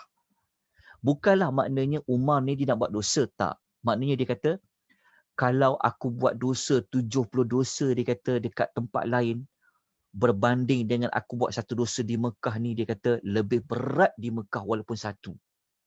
Dia kata macam tu. Dia kata li'an ukhti'a sab'ina khati'atan ahabbu ilayya min an ukhti'a khati'atan wahidatan bi Makkah. Kenapa Umar cakap macam tu? Umar cakap macam tu sebab dia tahu kemuliaan tempat itu memberi kesan kepada pahala, memberi kesan kepada dosa. Dan kita tengok pula apa kata Mujahid seorang tabi'in rahimahullah. Beliau mengatakan tudha'afu sayyi'atu bi Makkah kama tudha'aful hasanatu. Mujahid rahimahullah mengatakan dosa-dosa digandakan di Mekah sebagaimana pahala-pahala juga digandakan di Mekah. Sebab tu kalau kita belajar sejarah kan para ulama ada sebagainya dia tak suka berada lama-lama kat Mekah. Ada yang suka berada lama-lama kat Mekah. Dia bergantung. Sebab para ulama sebagainya takut kalau duduk lama-lama dekat Mekah menyebabkan mereka buat dosa banyak. Jadi gandaannya lagi banyak. Orang kita ingat pada pahala je. Tapi kita terlupa pada dosa tu. Jangan ingat pahala tu saja bertambah. Tapi dosa juga akan bertambah. Jadi bersyukurlah. Satu rahmat bagi siapa yang boleh buat ibadat banyak ketika berada di tempat-tempat yang disebutkan. Dan kita pergi yang ketiga tentang kemuliaan seseorang. Dalil dia begini. Kalau para nabi dia buat kebaikan, gandaan pahala dia tinggi. Tapi kalau para nabi buat kesalahan, nabi yang ada wahyu, kalau dia buat kesalahan, tak sama macam orang biasa buat kesalahan. Allah sebut dalam ayat nombor 75. Bukanlah kita kata nabi tu memang dia buat kesalahan-kesalahan, tapi ini Allah Ta'ala berikan amaran kepada nabi, kepada para nabi. Buka ayat 75 surah Isra', tu tak akan jumpa Allah Ta'ala gandakan mereka punya dosa dia. Sebab apa Allah Ta'ala gandakan dari orang biasa? Sebab mereka nabi, mereka mulia. Begitu juga isteri-isteri nabi. Kalau isteri-isteri nabi buat salah, dia tak sama macam isteri-isteri orang lain buat salah. Isteri sahabat buat salah tidak sama dengan isteri para nabi. Kenapa beza? Kerana kemuliaan seseorang. Kita rujuk dalam suratul Al-Ahzab ayat 30 dan 31. Kita tengok contoh dia. Ini ayat 30, ini cerita kalau isteri para nabi buat dosa. Kita akan jumpa perkataan apa? Allah Ta'ala kata apa? Yudha'af lahal azabu di'afain. Allah Ta'ala kata apa? Digandakan azab baginya 2 kali ganda. Kenapa Allah gandakan? Kerana dia adalah ya nisa'an nabi. Kerana itu adalah isteri-isteri nabi. Tetapi kalau mereka buat ketaatan, Allah Ta'ala kata apa? Nu'tiha ajraha marratain. Pahala amalannya itu 2 kali ganda. Nampak tak ayat ni berikan kita input apa? Berikan kita maklumat apa? Rupa-rupanya ada perbezaan gandaan pahala, ada perbezaan gandaan dosa mengikut kepada kemuliaan seseorang. Jadi cukuplah maklumat 3 tadi memberi maklumat kepada kita. Amal pahala kita, amal dosa kita boleh bertambah bergantung kepada bila ia dibuat, di mana ia dibuat dan mengikut darjat seseorang itu melakukannya. Wallahu ta'ala alam. Dan ayat last sekali tak habis lagi sebab dah ada last sekali kan ayat yang Tuhan kata pergilah perang orang musyrikin secara keseluruhannya sebagaimana mereka memerangi kamu secara keseluruhannya. Ayat ini kita fahamlah. Ayat tu maksudnya Allah Ta'ala kata jangan tinggalkan perang, bunuh orang-orang musyrikin yang pergi menyerang orang Islam. Bukan musyrikin yang saja-saja nak minta perlindungan, tak. Yang mana menyerang orang Islam, dibenarkan dibunuh. Bunuh mereka. Sebab surah Taubah ni surah yang memang dah diberi peluang taubat dah banyak dah. Maka perang mereka sebagaimana mereka memerangi kamu semua. Lepas tu Allah pesan pada hujungnya. Allah bersama dengan orang-orang yang bertakwa. Maksudnya kalau kita muliakan 4 bulan tadi, kan, kita ada perasaan takut kita dengan kita tinggalkan maksiat kita pada bulan-bulan, pada 4 bulan haram tadi, kita buktikan ketakutan kita kepada Allah dengan kita buat kebaikan pada 4 bulan haram tadi. Lepas tu kita memerangi orang-orang musyrikin yang memerangi orang-orang Islam secara keseluruhannya, maka Allah Ta'ala akan bersama dengan orang-orang yang bertakwa. Maka selesailah. Jadi hujungnya ini last sekali tuan-tuan kena isikan apa tindakan selepas tadabbur. Kita namakan tindakan selepas tadabbur tista. Saya minta tuan-tuan tulis. Nak tulis apa dekat sini satu? Saya minta 1, 2 atau 3 orang berikan pengajaran dia sebelum kita berhenti. Kita tangguhkan. Okey, nombor 1 nak tulis apa? Apa pengajaran yang kita dapat? Nombor 1. Seorang? Okey. Sebelum kita nak berhenti, kita nak tamatkan. Sebab kita dah hampir 2 jam juga ni. Nak masuk 1 jam. Memperbanyakkan amalan soleh pada 4 bulan haram tu. Okey, memperbanyakkan amal-amal soleh pada 4 bulan haram. Okey, alhamdulillah. 1. Lagi yang kedua. Yang kedua. Elakkan dari maksiat di bulan-bulan haram ini. Mengelakkan memaksiat di bulan-bulan haram ini. Alhamdulillah. Lagi yang berikutnya, yang ketiga, apa lagi yang kita boleh buat pada bulan-bulan haram ni berdasarkan apa kita belajar tadi? Memberi galakan dan pendedahan tentang 4 bulan keistimewaan 4 bulan tersebut. Kepada siapa? Kepada ahli keluarga, dan juga Faham. followers dan Okey, data lah. semualah. Okey, termasuklah rakan-rakan kita di media sosial kan, BFF kita sebarkan. Okey, mungkin ada lagi yang lain yang boleh kongsi mana-mana pengajaran? Okey, yang pertama tadi kata betul. Lepas kita belajar ni, tindakan kita adalah kita perbanyakkan lagi amal-amal soleh di bulan-bulan haram ni, ya. Kalau kita telefon mak kita, tanya khabar mereka tak sama macam kita tanya khabar dia bulan Syawal. Pahala dia berganda-ganda Allah bagi. Jadi kerja kita, kempen kita buat kebaikan. Termasuk juga menjauhi maksiat pada bulan-bulan haram ni. Lepas tu pula kita kena war-warkan, kita hebahkan kepada masyarakat tentang kemuliaan 4 bulan haram ni. Lagi yang lain ada. Kalau tak ada cukup 3 saja pun tak apa. Alhamdulillah itu pun sudah memadai. InsyaAllah kita Ustaz, jumpa lagi. nak bagi Ya. cadangan. Nak beri Ya. cadangan, Ustaz. Bukan Baik. cadangan, mewar-warkan. Oleh Okey. kerana hari ni 13 hari bulan, Ayah, hari ni kita dah 2 Zulkaidah, betul Ustaz ya? Betul. Okey, dan sekarang kita dah banyak tengok iklan-iklan kurban. Maka ambillah peluang ini untuk kita masuk dalam korban untuk korban untuk kita agihkan daging-daging infak kepada asnaf-asnaf atau orang susah kan. So Boleh. take the opportunity lah for this. Okay. Betul. Dan betul. satu soalan saya, ada satu lagi soalan. 70 kali ganda kita membuat pahala di Mekah, gandaan kita membuat pahala di Mekah adalah 7 kali ganda dan 70 ganda jika kita membuat dosa. Ini adalah pada hari-hari biasa kan Ustaz? Bukan di 4 bulan ni. Adakah di 4 bulan haram ini dia akan bertambah gandaannya atau apa? Ataupun saya Tak silap? faham. 70 kali ganda tu apa? 70 ganda apa? Saya cakap di Mekah jika kita membuat kita membuat amal-amalan yang baik, kalau kita berada di Mekah, pahala kita adalah 70 kali ganda. Betul ke Ustaz? Ke saya salah faham Ustaz cakap tadi? Bukan. Salah? Bukan. Apa yang 70 kali ganda tadi Ustaz? Ibnu Saidina Umar, dia membuatkan kita satu permisalan. Dia membuatkan kita satu contoh. Dia berikan kita satu contoh. Dia bagi satu contoh, dia kata 70 kali ganda, 70 dosa dibuat di tempat lain, lebih dia tak takut daripada dia buat satu dosa di Mekah. Bukan beliau mengatakan 70 kali ganda pahala. Okey, tu saya salah faham lah. Ya.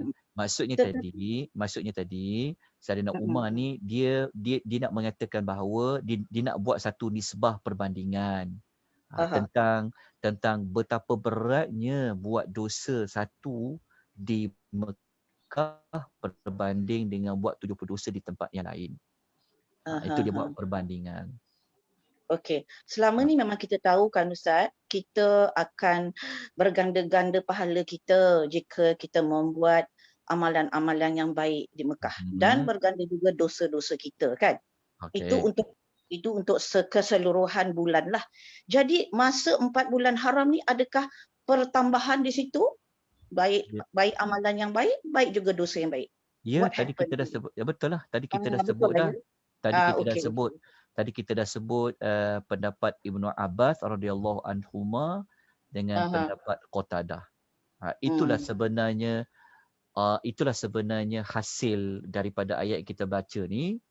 Dosa yang kita buat tu bertambah, pahala yang kita buat tu bertambah, berbeza dengan bulan-bulan yang lain. Tapi macam kalau kita kat negeri kita gandaannya kurang, whereas di Mekah dan di sana lagi tambah. Sebab melihat kepada kemuliaan tempat. Okey. Terima kasih Ustaz. Okey, insya-Allah kita jumpa lagi nanti pada bulan hadapan. Kalau tengok pada kalender, sekejap ya. Kalau tengok pada kalender kita jumpa bulan 7, insya-Allah pada 4 hari bulan 7 dengan 11 hari bulan 7. 23 Zulkaidah, 4 di bulan 7 dengan 11 hari bulan 7, 1 Zulhijjah. InsyaAllah untuk tajuk tadabbur ayat-ayat pilihan. InsyaAllah. Baik, kita jumpa lagi. Terima kasih semua. Aku qouli hadza wa astaghfirullahal azim. Wabila taufiq wal hidayah. Wassalamualaikum warahmatullahi wabarakatuh. Waalaikumsalam. Waalaikumsalam warahmatullahi taala wabarakatuh.